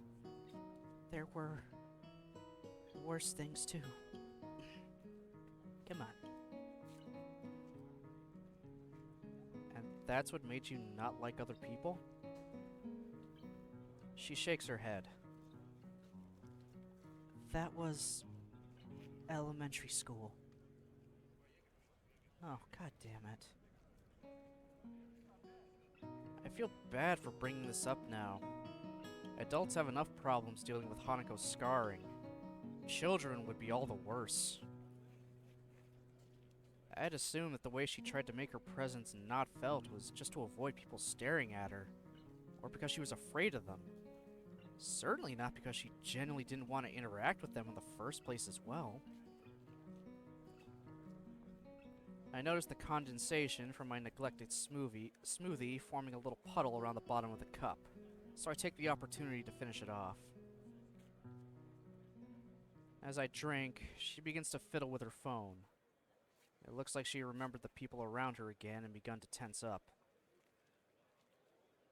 It isn't exactly a cheap phone. I had to save up for quite a while to afford one when I got mine.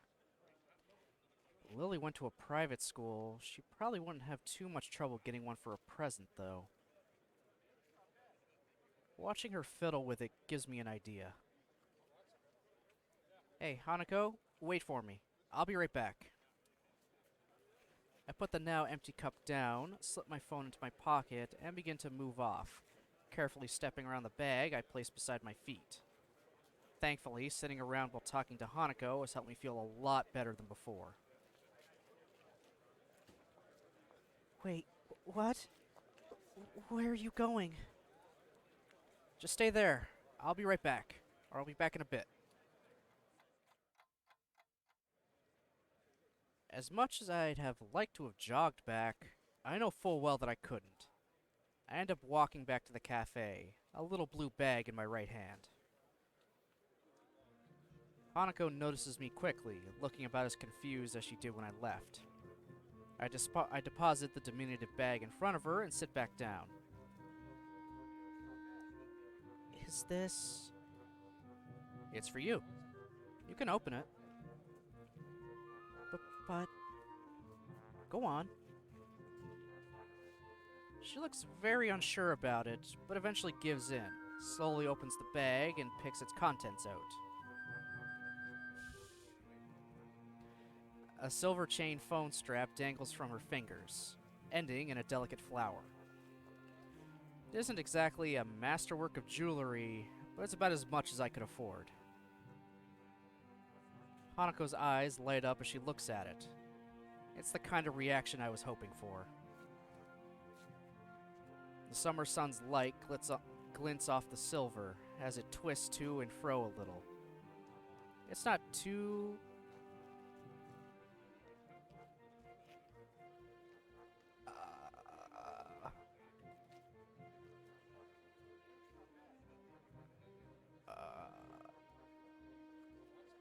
moment.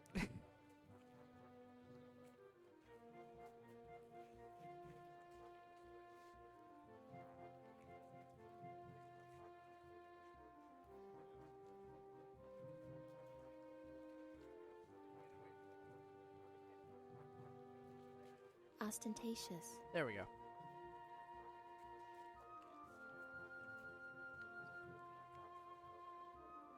It's not too ostentatious, but it still looks a little charming.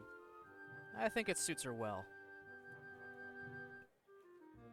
Hanako lowers the phone strap to the table and looks to me once more.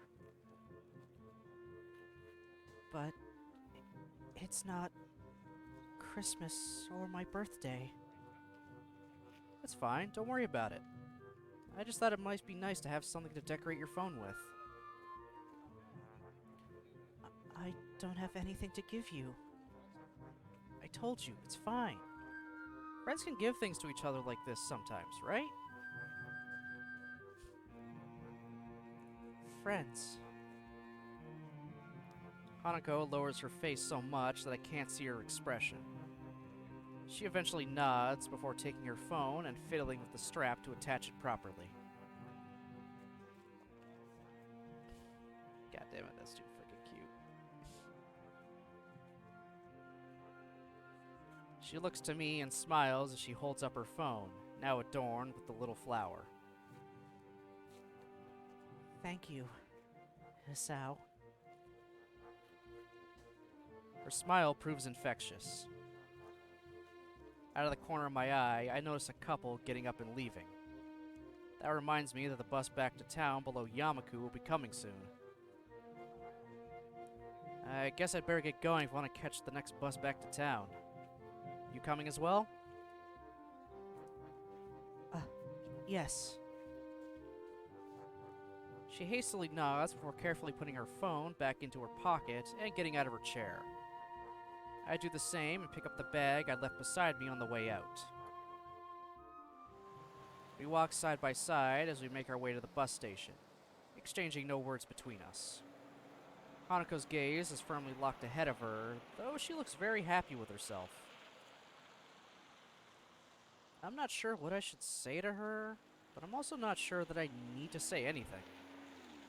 The fact that Hanako is happy, and happy because of me, is enough to make the load on my arm feel light as a feather.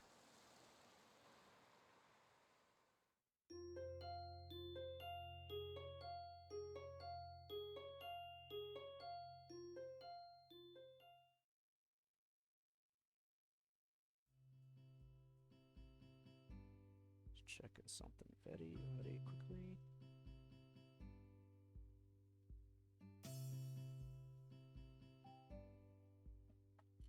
Yeah, I'm just gonna keep going. 'Cause why not?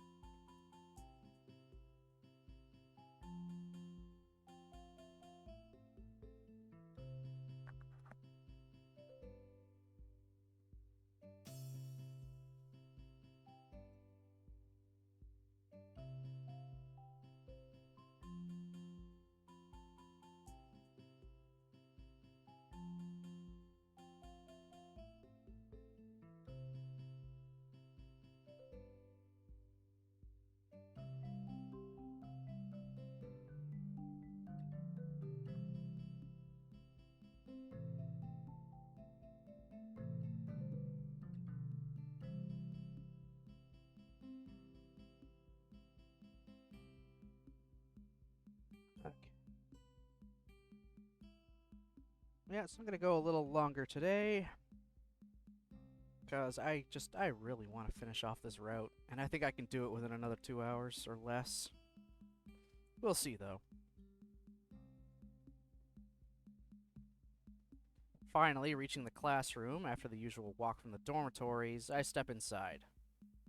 My eyes immediately turn to the third seat from the left in the back row. Hanako's seat. It's empty, and after glancing around the classroom, it looks like she isn't here yet. The two girls from the newspaper club are here in the two seats to the left of Hanako's, as are Shizune and Misha. That's about it. 1 second.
Sorry about that.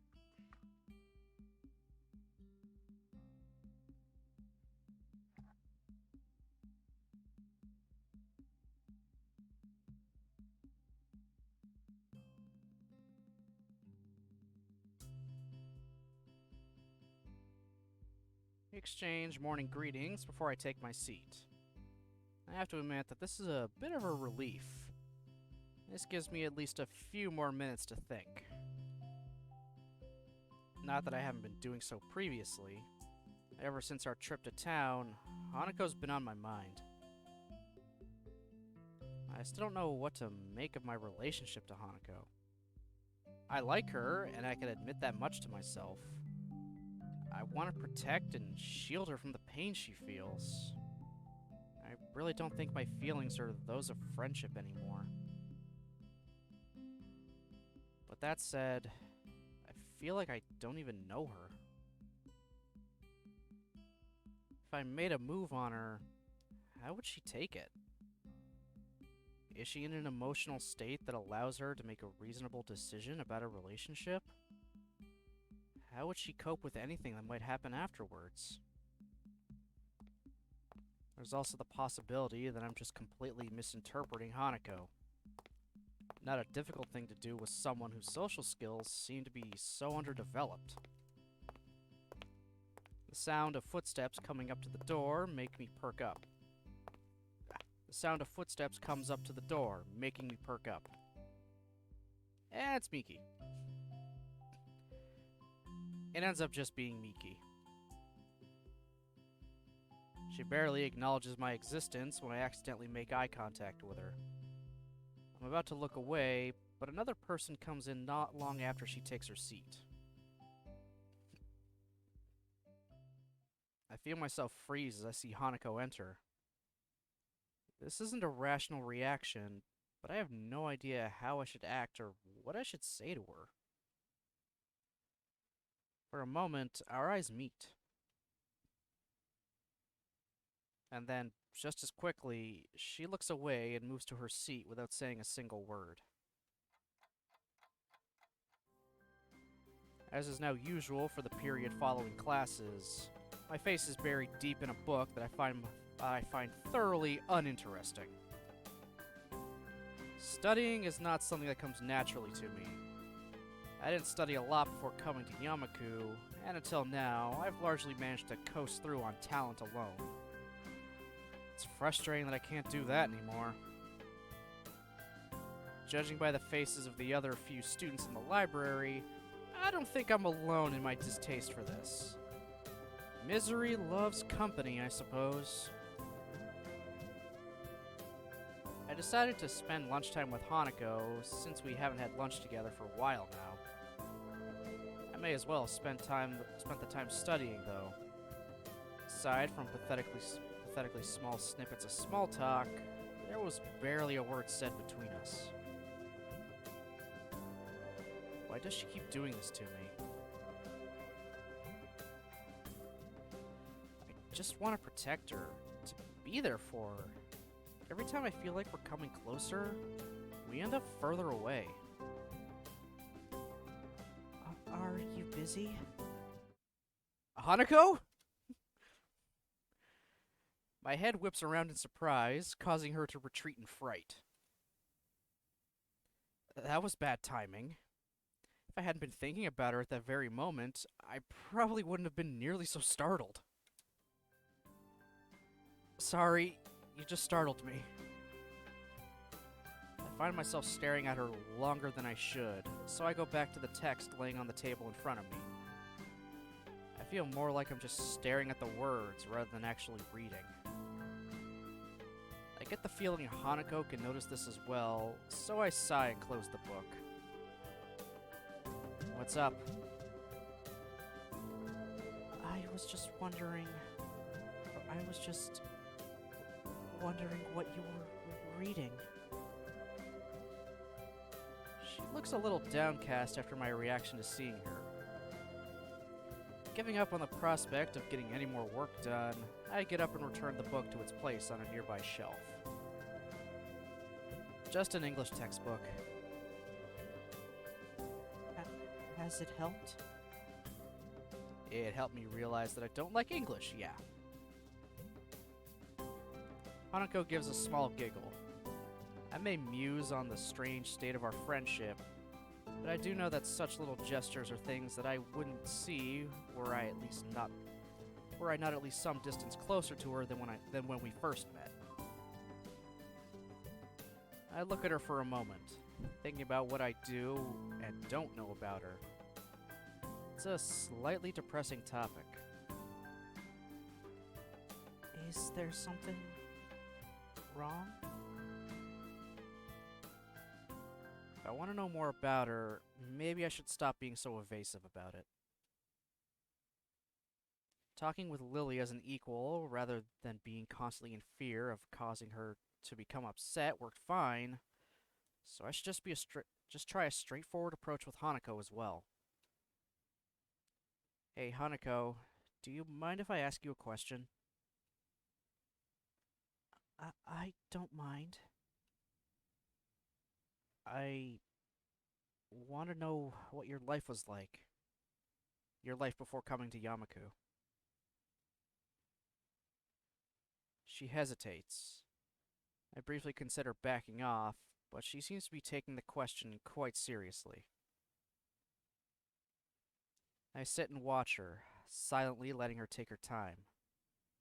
She's not making eye contact with me, and looks almost as if she's arguing with herself into letting herself open up to me more. Her answer finally comes in a stiff, almost reluctant nod. She looks far more tense than she did before I'd asked. Okay.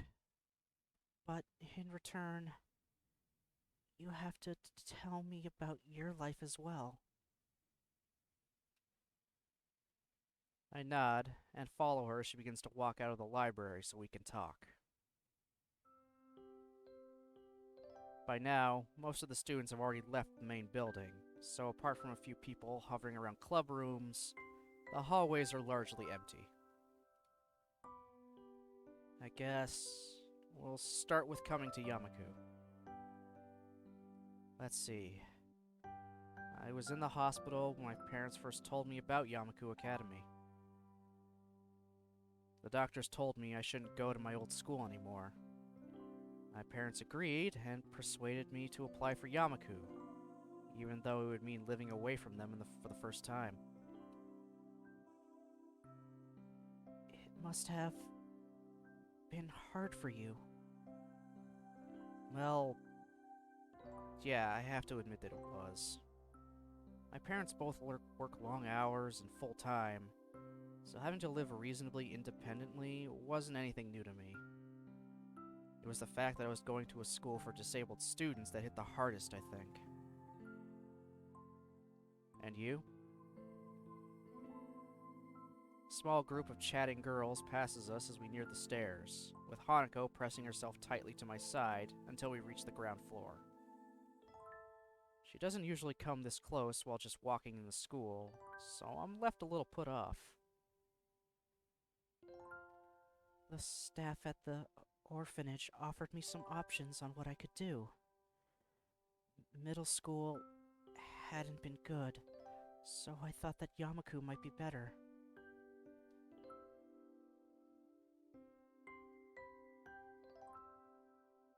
It was isolated, and I thought it might be easier to get by here, with most of the others being disabled.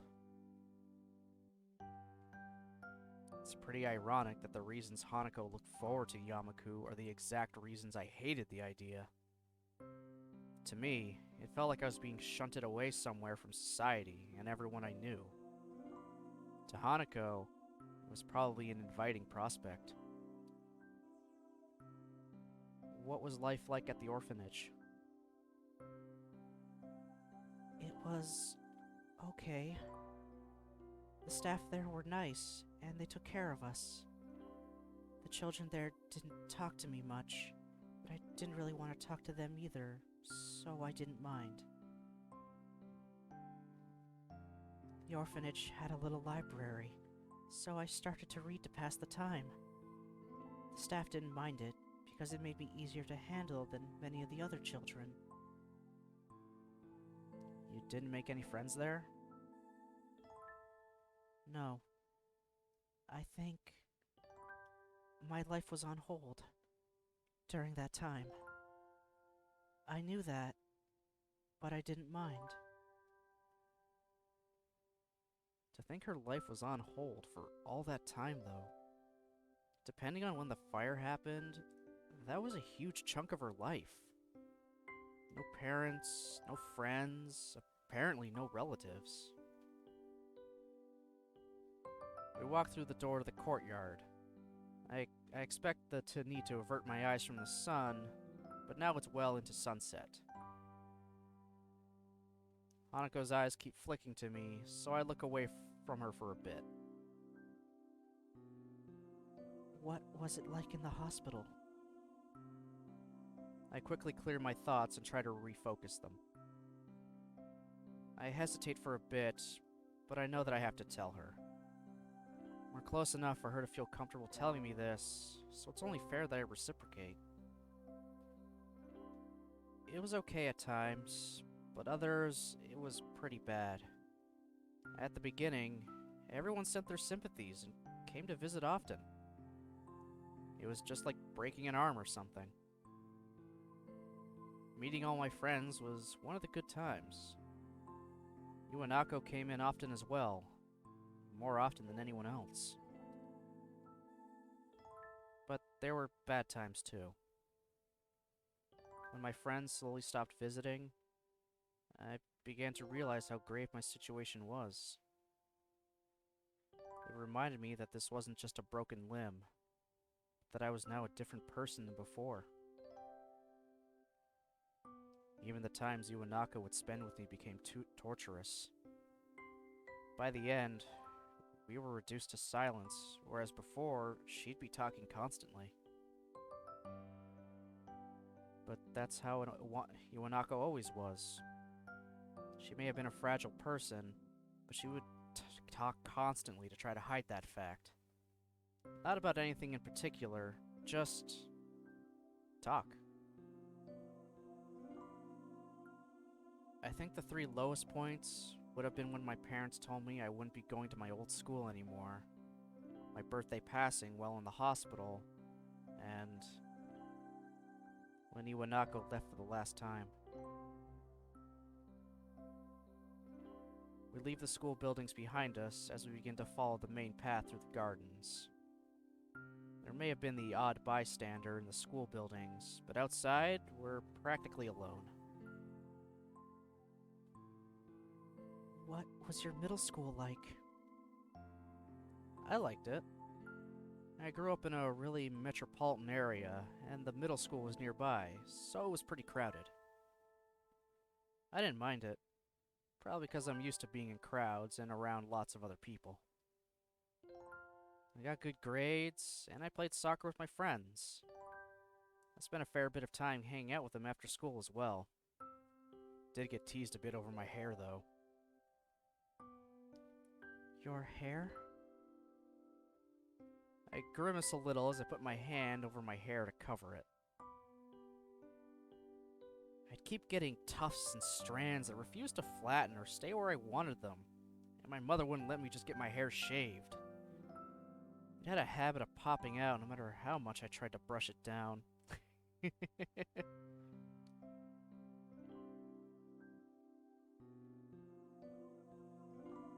got the Hago thing going on. We'll eventually see, him again, and we'll see just that little strand at like the middle of his head. Boop. His little idiot hair.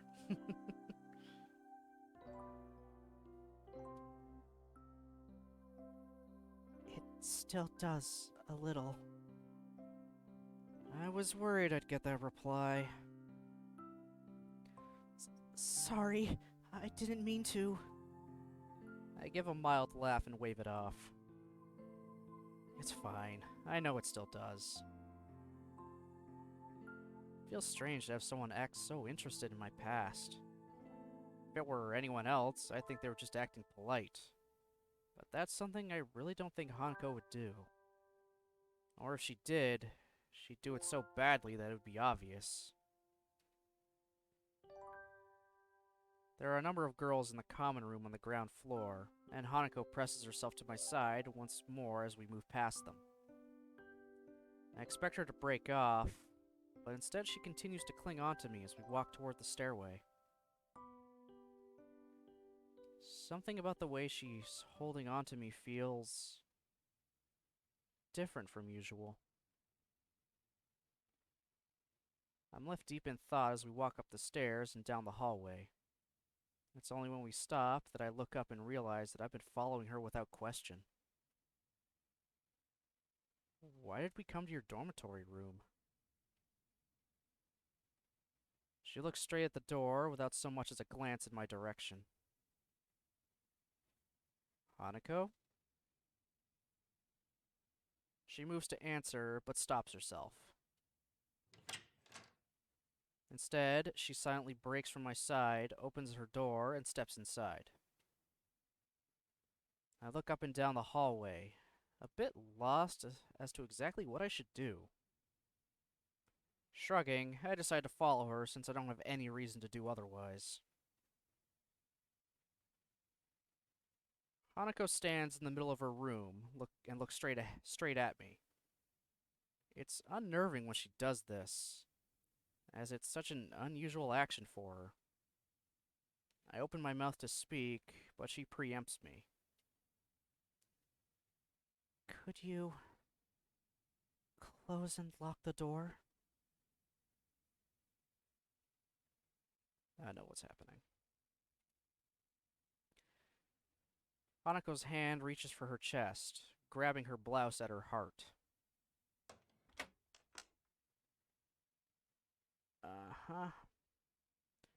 I turn and lock the door shut, then freeze. The atmosphere is beginning to feel quite strange.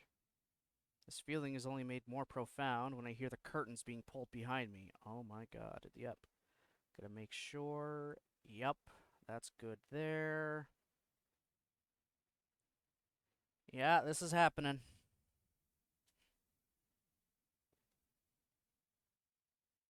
It's going to be night soon. We're a guy and a girl in a bedroom. She's closing the curtains, and I'm shutting and locking the door. She can't really have that in mind. Can she?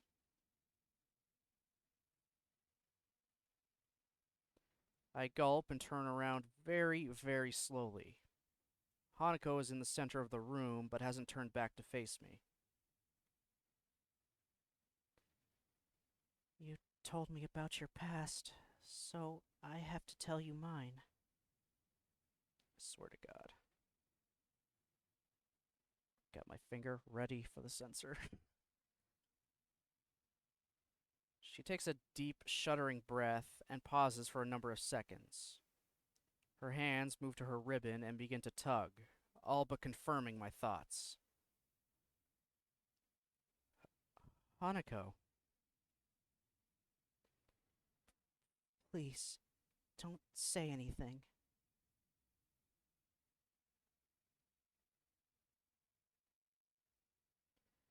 Uh-huh. Yeah. Let's just throw this on right now and get it to the proper size. So it'll cover her model. Uh-huh. Uh-huh. There. That is ready to go. I'm going to keep it up there for now. If I have to turn it off, I'll turn it off. Also going to put that over to this side just so I can see. Yep. I obediently stay hushed as she slips off her ribbon and continues to unbutton her blouse before working the clip on her bra. The process is slow. Perhaps it just feels slow because of what she's doing. I'm not sure.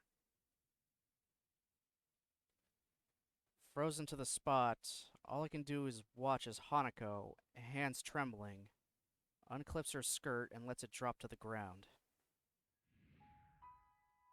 Okay, that's fine for now. I will have to turn it on once we get out of this.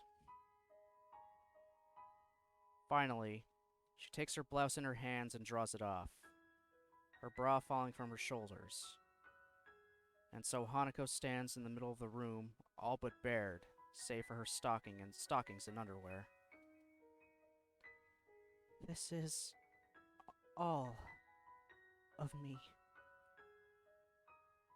My eyes are immediately drawn to the scarring on her back. The skin on her right side is of similar texture to that of her face, but it's also stretched taut and covering a much larger area. The scarring is by far the worst on her shoulder, buttock, and thigh. Just as my heart attack redefined my life, this is the event that redefined Hanako's. If I'd seen this when I first met her, I'd have been shocked. Not only at the sight, but also at the idea that something like this was survivable. But after having had time to get used to the idea, and after seeing the scars on her face, hands, and collar, my reaction is more measured. My reaction right now is not due to her scarring, but to her body. The fire happened when I was 8 years old. It was night, and we were sleeping when it started. Hanako's voice trembles, the shaking of her blouse giving away the fact that her hands are doing just the same. I curled up into a ball when the fire swept over me. My mother tried to shield me. That's the only reason I lived. Hanako's eyes begin to moisten, her voice cracking under the combined pressure of exposing herself to me like this and reliving those painful memories from so long ago. I want to say something, anything to make her feel better. I can't, though. I feel completely useless when faced with a situation like this. She's forcing herself to come so close, yet it's at times like this I feel the most distant to her. I'm sorry for making you see this. There's no point in denying the obvious. I think what I should say now, and what Hanako wants me to say now, is the truth. What I genuinely, honestly believe. It doesn't matter. You're a wonderful person, Hanako. Your body doesn't change that.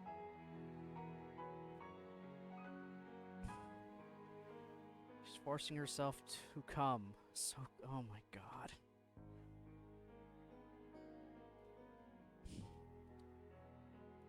God damn it, Jen. She looks at me for a long time, her breathing uneven as she tries to remain steady amidst the emotions we're both feeling.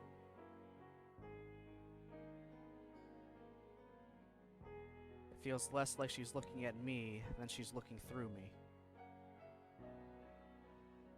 I slowly walk towards her and gently place my hands on her shoulders as she lets go of her blouse. She gasps a little, not in fright, but in simple startlement. Being so close to her causes my mind to become a jumble of feelings. Scarring on her shoulder, plain to see and leather-like to the touch, conflicts strangely with her otherwise soft skin and silky dark hair.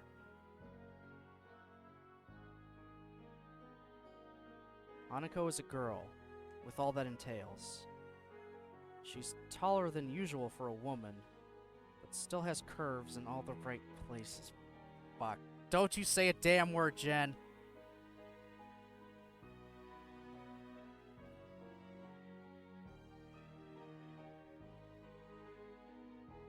The nape of her neck, just visible thanks to her hair slung over her shoulder, is alluring.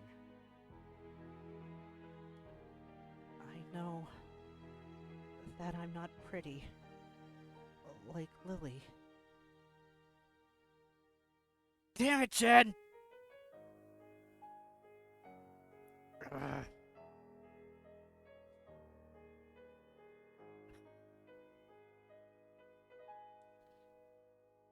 I just wanted you to see me. The real me. I've already seen the real you, though. You didn't need to take off your clothes for that. Yeah, there we go. Better than nothing. I tried.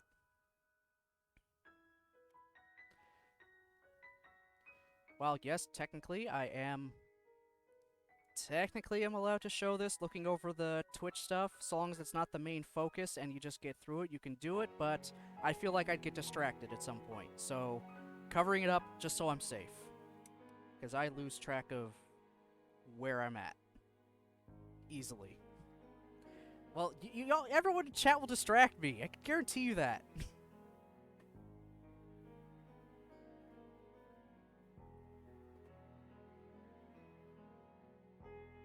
Oh my god, Jen.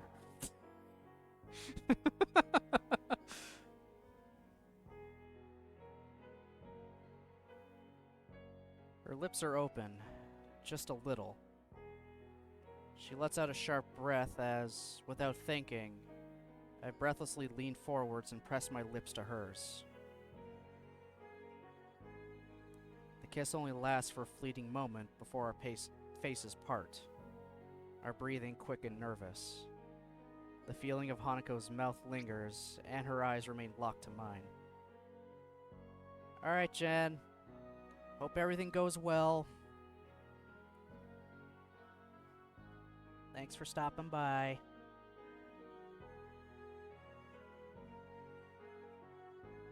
Good, sensor still in place.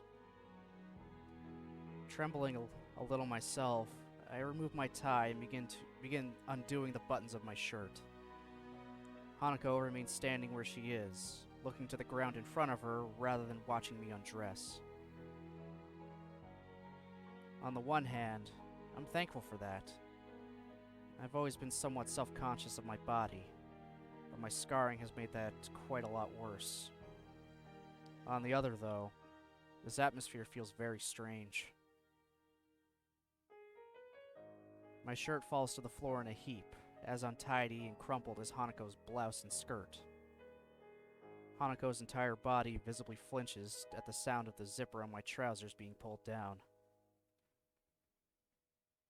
My trousers join my shirt on Hanako's floor next to the bed, as do my socks in short measure. I hesitate before taking off my boxers and end up leaving them on. They represent one last hurdle I don't think I can overcome quite yet. Sheer embarrassment stops me, along with not wanting Hanako getting even more worked up. My unease about the situation has also left me needing my own stimulation. Hanako. She gives a nod without so much as glancing at me and makes her way to the bed as I do. She walks as if her legs are wooden sticks. I'd find it amusing if I weren't doing exactly the same thing.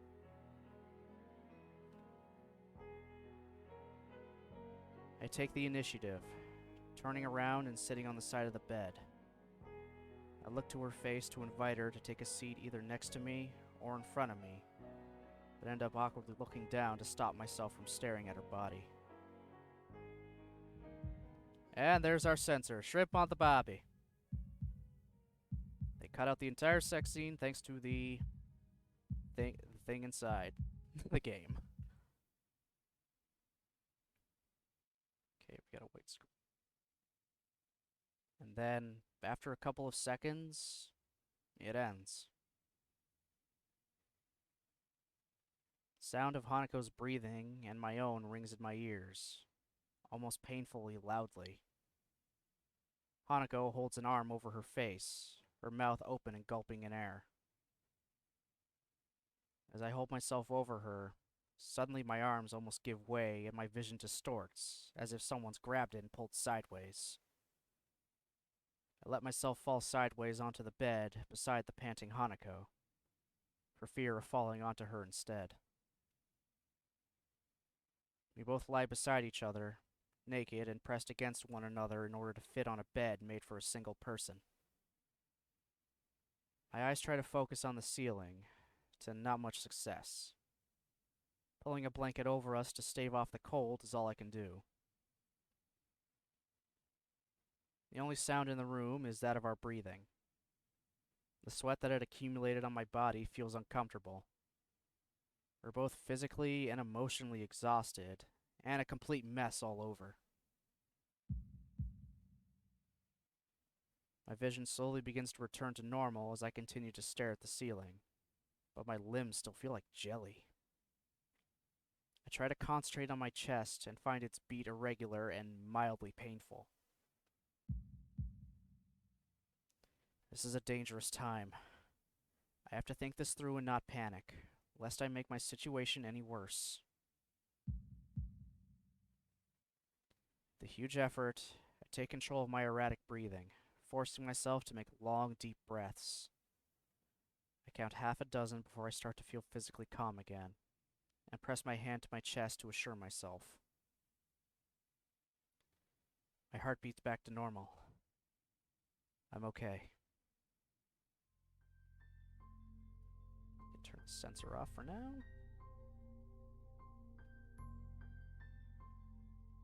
I turn my face toward Hanako's, who's already looking up at me. Her expression looks pretty dazed, but underneath that, there's definitely a look of concern. She's realized what happened. I'm okay. Everything's back to normal. I find myself barely able to get the words out between breaths. I don't think sex would tire a normal body out this much, so I have no doubt my condition's at least partially at fault. Why did my body have to do this right now? All thoughts of my heart, though, are pushed aside when I see the wide smile forming on Hanako's face. As always, I smile back without another thought. Hanako's smile has always been infectious in its almost childlike sweetness and earnesty, something that sets her apart from anyone else I know. Right now, we don't need words. Everything we want to communicate to each other, we can share just fine without them.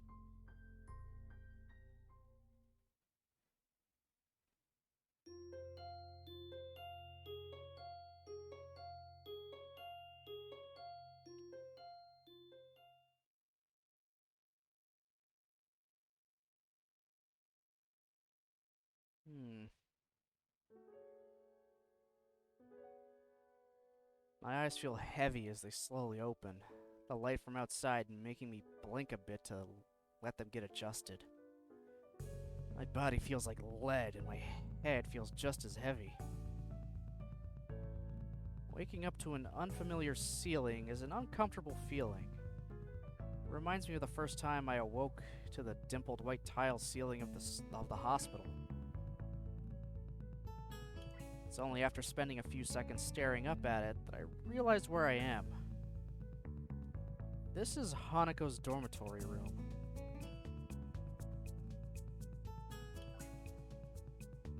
I feel as though my heart stopped again as the events of last night rush through my head, blood rushes to my cheeks, and I shut my eyes once more. There's very little point to getting myself worked up this early, though, so I try to push things out of my mind for now. I roll my head to the side to see if Hanako is where she was when I drifted off to sleep. All that's there now is an empty space on the bed and the room beyond. I sluggishly sit up and rub my eyes, before pinching the bridge of my nose and looking around the room. The only person here is me. I'm still bereft of my clothes, and after a quick scan of the floor for them, I notice they're neatly folded in the corner of the room.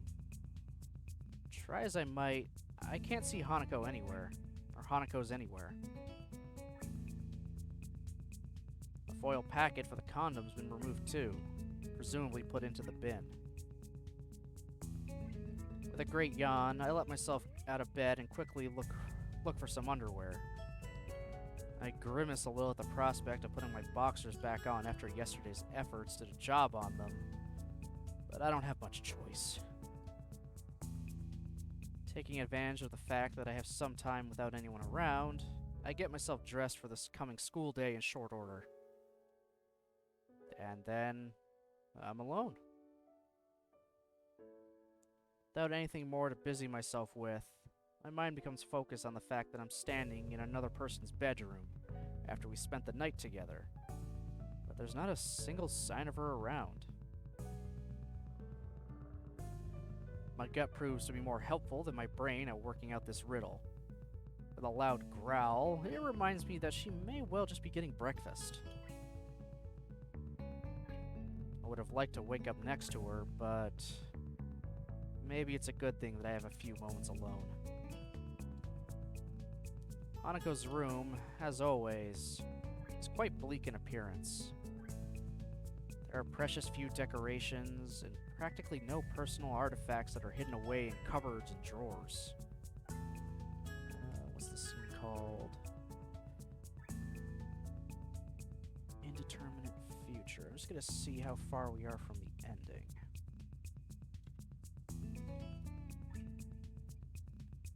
Just stand by.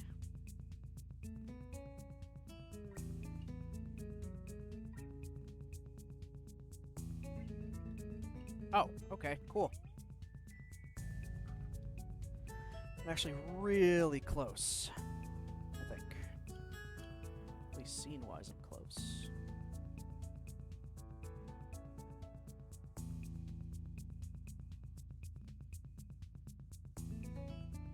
Yep. Alright, cool.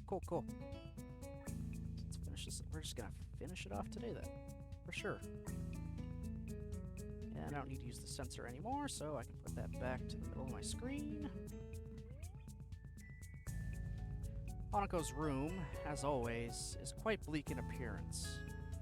There are precious few decorations and practically no personal artifacts that are hidden away in cupboards and drawers. She's lived here for 3 years, but the room looks like it's barely been occupied for a single day. I shouldn't overthink this. She might just like living this way, as some do. Having the ability to put such low stock in physical possessions does have its advantages, but even so, it feels a little disconcerting given her past.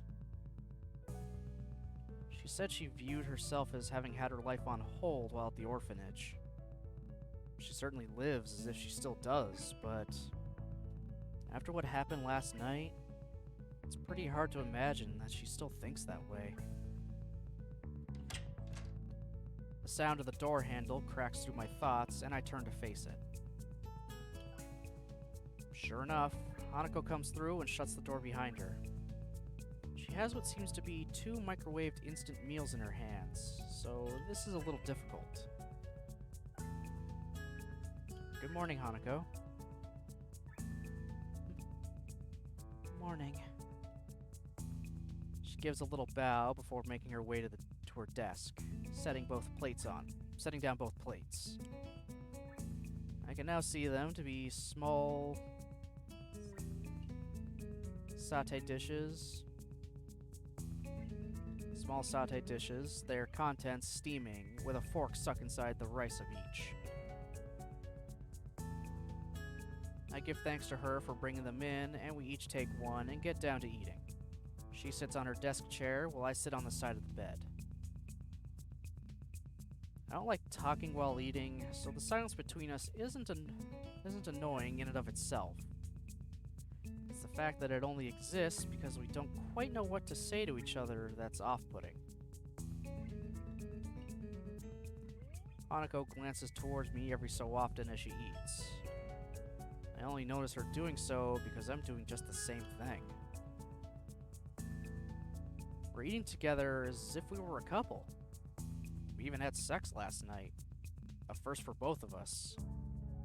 Something feels wrong, though. Maybe that's why we can't even say a word to each other as we finish our plates and leave them in the sink. Maybe that's why we leave Hanako's room without holding hands or making small talk. Maybe that's why it feels as if we're further apart than we've ever been before. We enter the classroom together, neither of us so much as glancing at each other. Just after we do so, I realize that this may have been a mistake. Shizune lifts her eyebrow at the sight, her suspicions raised. We reach the center aisle between the classroom's desks and look at each other. I'm not quite sure what I should say. Does she want me to address her as a girlfriend? I didn't think our relationship was... Oh. That's why this feels so strange. See you. Okay. I awkwardly hold up a hand as we part and take our seats at our respective desks. I can't even look back to her out of embarrassment. I feel like the gulf between Hanako and me is because of me. Shizune begins to make her way towards me, but then Muto enters the room. I'm thankful for his arrival being so well timed, drawing Shizune and her questioning away to wait for another time. I wouldn't have been able to answer her anyway. I like Hanako, but I've never told her what my feelings for her are. Hanako never said she saw me as anything beyond a friend either. Yet, despite that, we slept together. The bell to signal the beginning of lunch rings out. Muto is taken a little off guard, his chemistry lecture being cut off mid-sentence, much to his chagrin. For the entirety of the class, his rambling has passed through one ear and out of the other as my mind mulls over the question of Hanako. I can't get her out of my mind, and by now I've managed to wind myself up about it. I realize that she never said yes to what we did. She didn't say no either, but would she have been able to? She's extremely submissive at the best of times, and no doubt it took her a gargantuan effort to show me her scarring. I decide to try and at least make conversation with her. That would be better than the monosyllabic communication that's been the most we've managed between each other so far today. I walk to her desk, intending to chat, but she awkwardly blushes and looks down even before I come up to her. I take a breath to speak, but find myself lost for words. What in the world should I say to her? Hearing approaching footsteps, I turn to see Shizune and Misha already making their way towards us. No doubt with the intent to start asking troublesome things. A couple of other classmates are looking at us and gossiping between themselves as they throw sidelong glances. They must have also noticed Hanako and me coming in together earlier. I open my mouth to reassure Hanako, but she preempts me.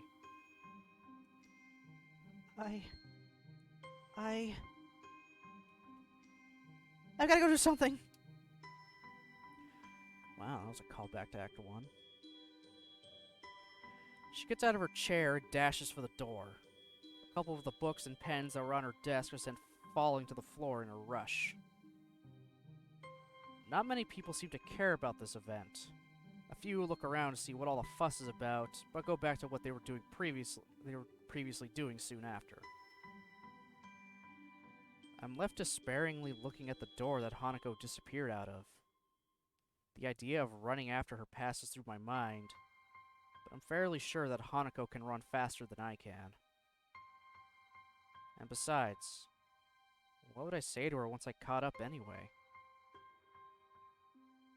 Eventually, I simply crouched down and began picking up the items that had fallen to the ground from her desk. I feel low in every way, reduced to this as students pass by me on their way out of the room. I feel a tap on my shoulder. I look up to see Shizune and Misha looking at me.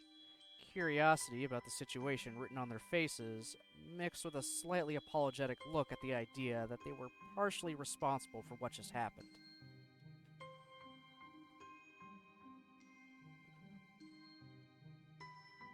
He-chan, if we can help at all... I just shake my head. This isn't a matter for them, and from Shizune's expression and the tone of Misha's voice, I think they know the same thing. Shizune acknowledges my response and gives a solemn bow before making her way out of the room. Misha soon follows her out, obediently following her role as Shizune's shadow. I pick myself up, books and pens in hand, and place them inside Hanako's desk. With the classroom now empty, I end up just leaning against her desk and thinking to myself in silence. Feels like there's a complete emotional disconnect between Hanako and me. We haven't known each other for that long, and despite wanting to start going out with her, I really don't know that much about how Hanako views things. I've been studying as hard as I can for exams, but I still don't feel like I have any real sense of direction behind it. I tried to be a friend to Hanako, even if I couldn't tell her my feelings, and all I've done is drive each other apart. All we've done is drive each other apart, sorry. I couldn't even write a letter back to the one girl who ever loved me, Hanako. What should I do? What can I do? I simply don't know the answer to either of those questions. I do know that nobody else can help me with them. Just going back to the way things were would be enough to make me happy, but I know it can never happen. But I know that it can never happen. Something changed between us last night. Maybe it changed beforehand, and it just came to a head then. Hey, Nichols, you been lurking for a bit? That's okay. I appreciate it. We're nearing the end of Hanako's route, by the way. So I am going to finish it off today. Would have been tomorrow, but because Jen isn't streaming, I can just keep going.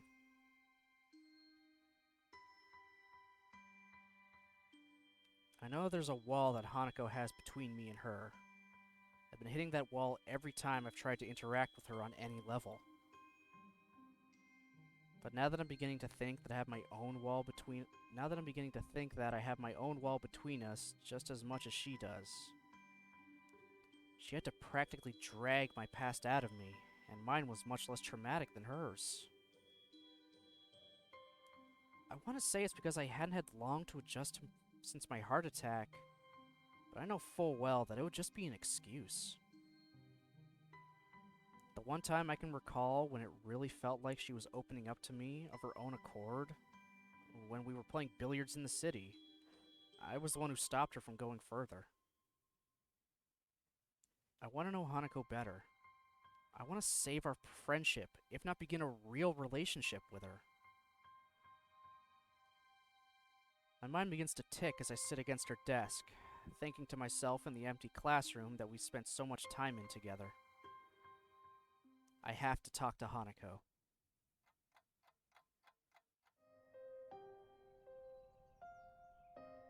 Yep. I pace around in the park, feelings of anxiety rolling over me. Every so often, I reach into my pocket and take out my phone, but each and every time I hesitate and end up slipping it back in. If this were any normal situation, I wouldn't be cutting classes. Unfortunately, it isn't, and so I find myself in town below the school at 2 in the afternoon.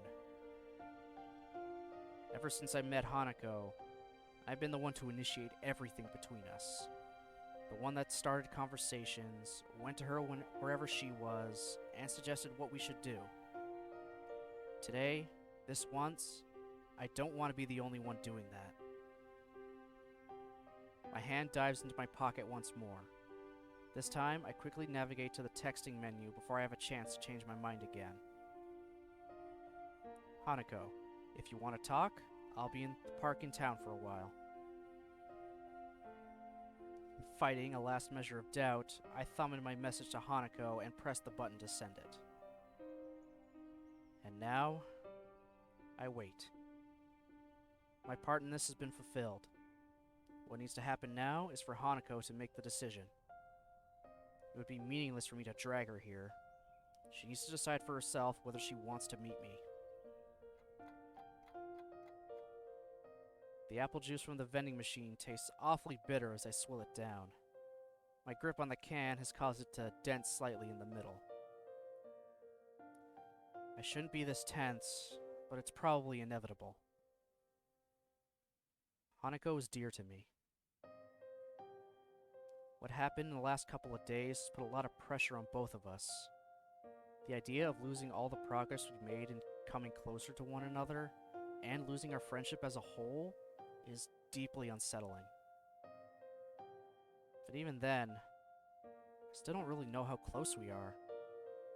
We may have had sex, but before that, all I knew us to be was friends. Maybe we are more than that, but if so, I never realized it. Maybe that's why I feel so uneasy right now. I don't understand Hanako despite all the time we spent together.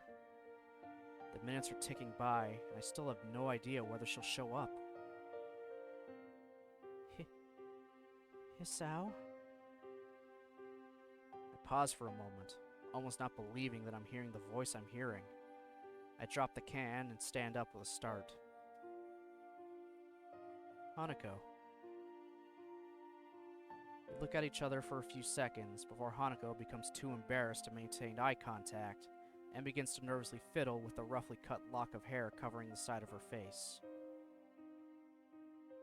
When I went to see Hanako in her room by myself after her breakdown, I had no idea what to say. That was fine then. All either of us wanted was each other's presence. Now, though, I feel like I need to talk to her directly.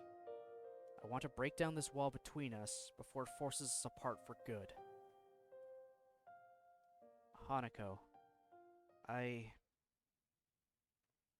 what we did last night, how should I interpret that? Hanako stops playing with her hair and looks at me, her head cast slightly downwards. She looks ashamed, which is probably a good mirror of how I would look now if I weren't so concerned.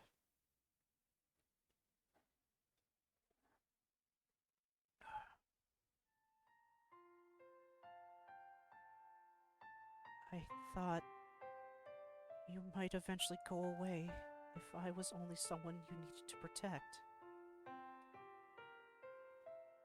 I thought if I let you do that, you might see me as someone more than that.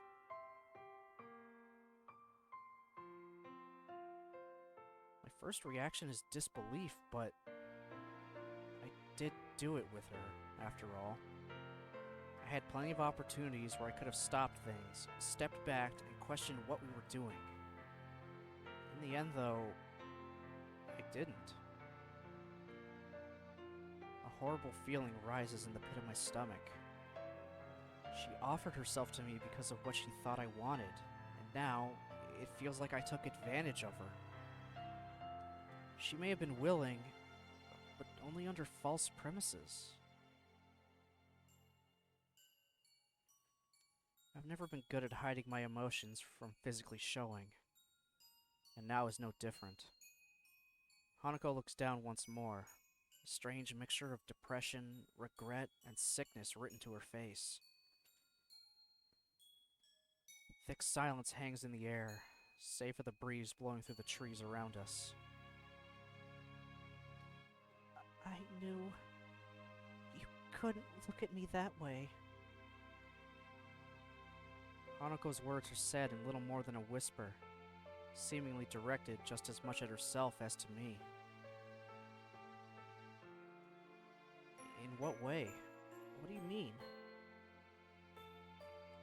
All I ever was to you was a useless person.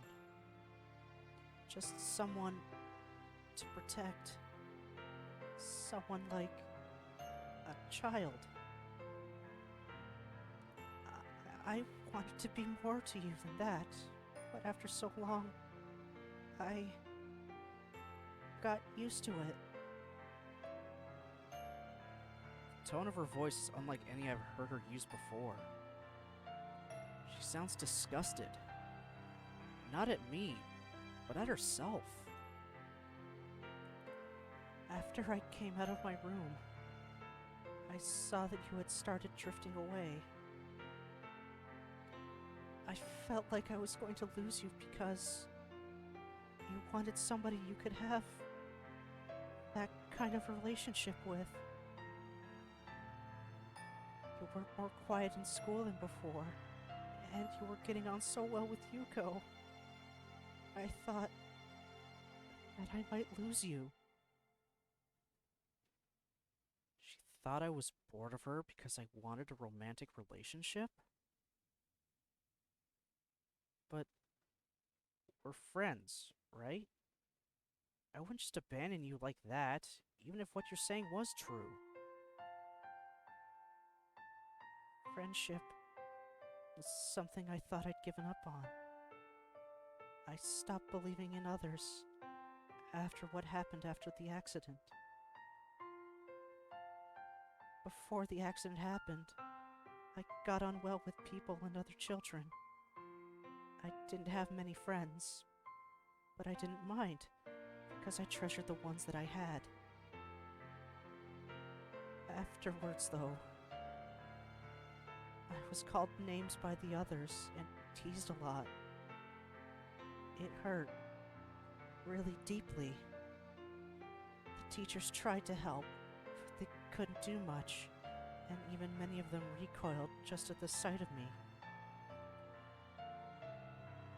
Among those calling me names and teasing me were the ones that I thought were my closest friends. Fuck.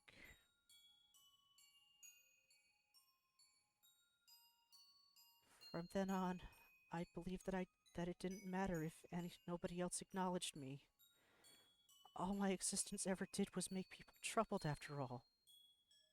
It was easier if I just didn't exist. But after meeting Lily and then you, I tried, but I couldn't make myself think that way again.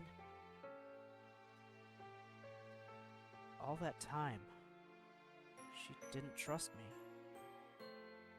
She thought, just like everyone else in her life had, that she was worthless. Someone to throw away once I got bored of being with her. That hurts. That's the one kind of person I never, ever wanted to be seen as, because I know better than most just how horrible it feels to be thrown away by those who I thought liked me. She's cracking from the memories she's bringing up. I feel useless, completely unable to console her. In a strange way, though, I'm almost thankful that she's allowing me to know this. The wall between us is going away, even if it hurts so badly to bring it down. Hanako, if you just told me... Was I wrong? Of course you... She wasn't. Hanako wasn't wrong. It's difficult to force myself to admit this, but I know trying to deny it is pointless.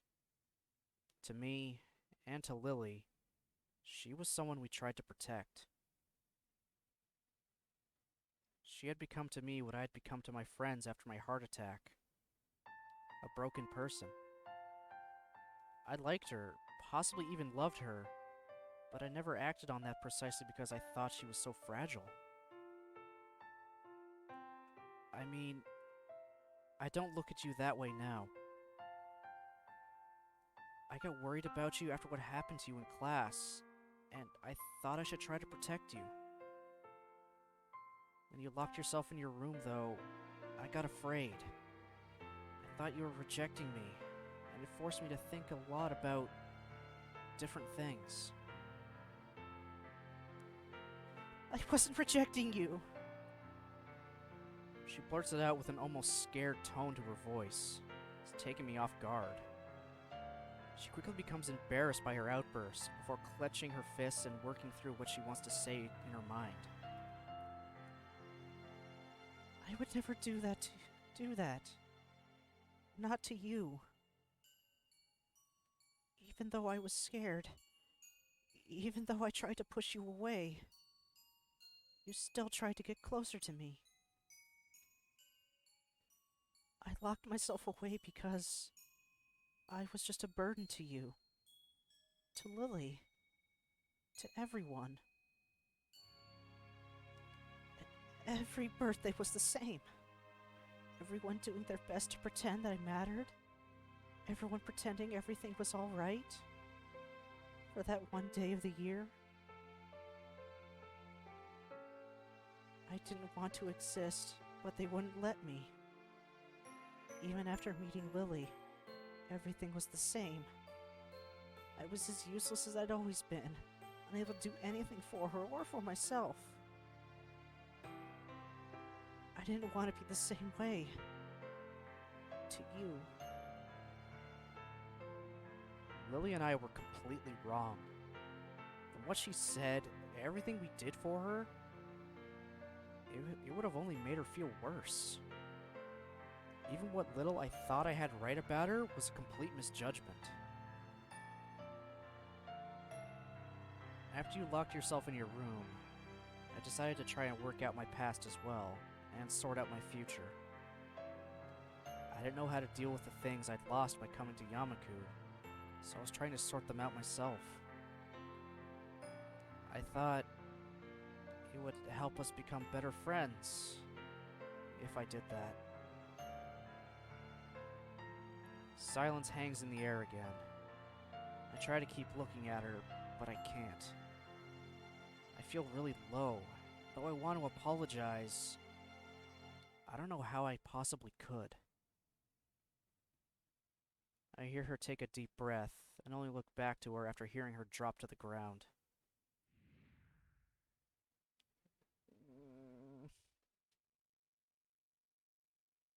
The sound of her crying breaks my heart. I know I'm responsible for this, and I know I can't do anything to help her. If Hanako feels ashamed, then I feel all the more so. I rush to her as tears continue to roll down her cheeks unabated, wrapping my arms around her. I don't care how I must look anymore. I just want to be close to her right now. I'm sorry, Isao. I've messed everything up. It's fine. Everything's fine. I'm the one that should be sorry. I was meddling around behind your back, and I never told you anything. I can feel my grip tightening on Hanako as my vision blurs. I can't be bothered trying to hold back now. I have to force my words out as a lump begins to stick in my throat. Tell you the truth, Hanako, I was scared. For the first time since my heart attack, I was really scared. Isao? I'd lost so much when I came to Yamaku. I was depending on you more than I ever thought I did. Even now, I still have that hole inside me. After losing my entire life and everyone I'd known, the thought of using you as well. But I'm just a useless... You're my friend, Hanako! You're... No, you're more than that. I love you, Hanako. I love you so much that the thought of losing you frightened me so much. Oh, this is bad. I'm really letting all of this out. I can't bring myself to look at her face right now. I'm sorry, Isao. I can't help feeling a bit happy. for so long. That's what I've wanted to hear. The last of the floodgates breaks, the sound of her crying permeating the air as her body jerks against mine. We hold each other tightly, connected more closely than ever in our shared grief and our shared happiness. I don't know how things are going to be like after this. Right now, though, I don't care. There's no other person in the world that either of us could possibly share these memories and emotions with. Nobody. After dropping the dirtied can into the bin next to the bench, I take a seat beside Hanako. She puts away the handkerchief I gave her to clean herself up, which hasn't helped much. Then again, I doubt I look much more presentable. Even now, I feel emptied and a bit embarrassed after letting my emotions out in public like that. It's not a bad sensation, though. I think Hanako feels the same way, too. Have you calmed down a bit? Yes. Thank you. For a while, we just sit and take our time before talking again to one another. We both need a little time to collect ourselves. The weather is nice at this time of year. Yeah, it is. I close my eyes for a moment, relishing the feeling of the sun's heat and the cool breeze against my face. The weather really is nice today. Really, really nice. You know, I don't really want to go back to classes right now. Do you? She shakes her head as she finishes wiping her eyes with her cuff. The small smile she gives is nice, and it's a reminder of how earnest it can be. Smiling for other people might be a completely normal, everyday thing. For Hanako, though, she smiles so rarely and so sincerely that each and every time she does it, I feel a sense of relief and happiness. I'm sorry for everything. It's okay. I think we both have a bit to be sorry for. I know that I'm too shy. I know you don't want me to be. I don't think I can. You can change, Hanako. I know that because, even in the time I've known you, you've already changed. To be honest, just being able to sit here and talk to you like this means you've changed a lot since we first met. But I can't be like that for anyone else. I don't have any plans for after school ends either. Hanako's confidence begins to slide down again, and I think that now I can finally talk to her as an equal. I can do it because I know we're just the same in so many ways. Just give yourself time, and I think you'll be able to achieve what you want. No, I'm sure you'll be able to do it. I can see you've been trying, and I have faith in you. And you can depend on me if you feel like you need someone to support you, you know? But I can't ask that of you. You can, because that's exactly what I'm asking of you. I'm going through the same thing, you know? It's called love. Hanako smiles before I get off the bench and dust myself off. She does the same in short measure. I'm kinda hungry. Wanna grab something to eat? She nods vigorously. The way she's smiling, the way she's acting, even just the general air she gives off, I feel as if this is the first time I've seen her genuinely happy. We both make our way onto the street, walking beside each other. Hisao, Yeah? I... I think... I don't really understand you. I don't think I understand you either. I believe that's fine, though. There's not a single hint of despair in our voices. Not understanding each other is only natural. The walls we set up between ourselves couldn't possibly be broken down in a single day. But that's fine. As long as we take it day by day and try to understand one another, I think everything will be okay. As we walk down the street, though, Hanako's eyes flick to my face and back to the street repeatedly. Is something on your mind? You look restless. She slows before stopping completely. When I turn to meet her, she takes a long, deep breath, looking at my face intently. This expression, I saw it once before on her face. Just once, when I accidentally surprised her in her room. I think I have something I need to give you. What is it? You don't need to be evasive about it. I wanted to give you this for a long, long time, but now that I need to, it's too embarrassing. Don't worry. I'll accept it, whatever it is. She gives a sweet, bashful smile before taking my shoulder in her hand. Then please accept my first gift to you, Hisao. Hanako?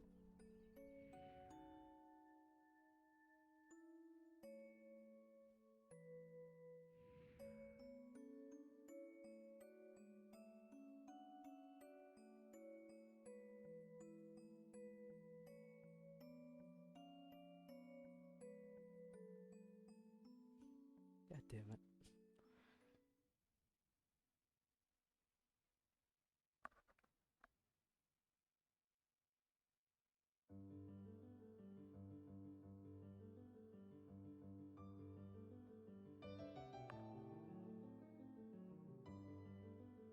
Now we get the Hanako art evolution.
And that was Hanako's good ending and her entire route.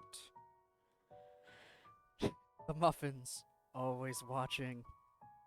There's a reason for the muffin shot. Their initial idea for the end of her good ending would be for her to have actually also kind of revealed she was pregnant with Hisao's kid. But they didn't want to try to glorify teenage pregnancy, so they left that out, but kept the subtle nod with just the muffins. You know, there's something in the oven. Yeah, they didn't want to glorify teenage pregnancy, so they cut that part out entirely.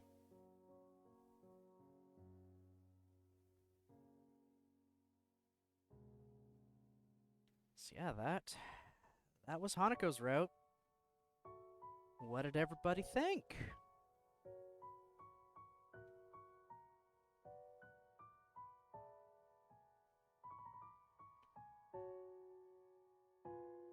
Actually, now curious, how many scenes have I missed? Let's see, library. Or 57% done the game. And... okay. I know what I'd have to do to get those scenes. I have to choose a different option here. And then those two are her neutral and bad ends, which I would rather not do the bad end. I do not want to do that bad end. It's nice. Someone coming out of their shell and accepting love. Yeah, it's great. They both kind of learn to accept everything. Just they just come together nicely. That's why it ends off on such a sweet note. Also, timeline-wise, this ends off like the earliest of any of the routes, because Lily is still in Scotland at this point visiting her aunt. So it was a fairly short amount of time. That's okay. That's where there's actually one fanfic that's very, very highly recommended to read. I can't remember the name of it right now, but it's basically, it picks up from where that ending goes. It's like, alright, you got the Hanako good ending, here's the continuate, here's when Lily comes back. And it just kind of goes from there, which is, I think, what some people wanted to see. Yeah, I'd actually say Hanako is probably my second favorite route. Lily obviously being the first. And then Emmy comes in third. So, with that done...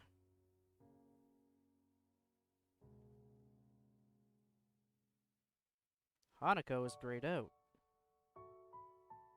Meaning that tomorrow we're gonna be heading back into Act 1. I'm gonna probably do a lot of just skipping, but we will get ourselves onto Shizune's route. So, despite my grievances of dealing with this damn student council throughout all three of these routes, we're gonna be with the president.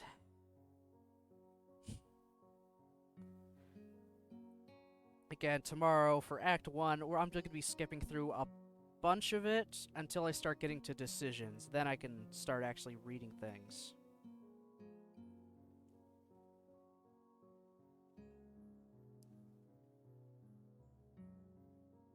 The first Hisao?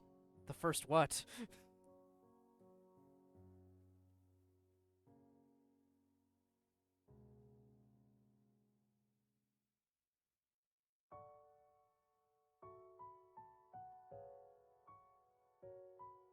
Like the first lady. Oh my god. Yep, yeah, based more or less, yep. Yep.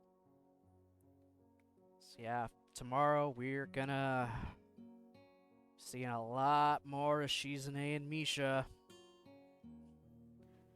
Meaning I'm gonna have to come up with a voice for Shizune at some point.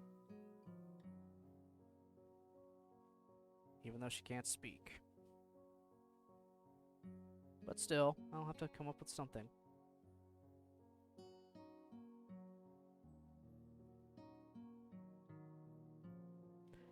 Alright. Yep. That was good. Glad I was able to finish that off, because if I had ended it after my normal 2 hours, I would have had like just an hour, tomorrow, of going through that, and then awkwardly going back to Act 1 and trying to start her route. But no, now tomorrow I got a full 2 hours to try to get through most of Act 1. If I'm lucky, I'll be able to finish Act 1 and get onto Shizune's route proper. But I don't think I'll get that lucky. We'll see, though. We shall see. A lot of the stuff I'm 100% skipping, because I'm not reading all of that again. I'll at least give the context before the decision happens, just so anyone watching isn't lost.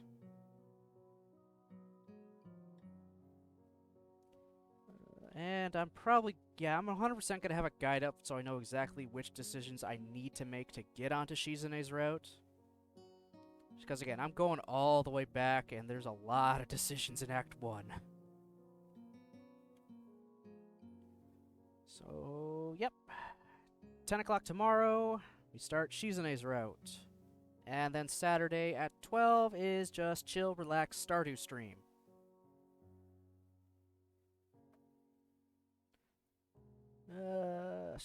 Probably sometime tomorrow or Saturday, I'll have my schedule up for next week on what is gonna happen.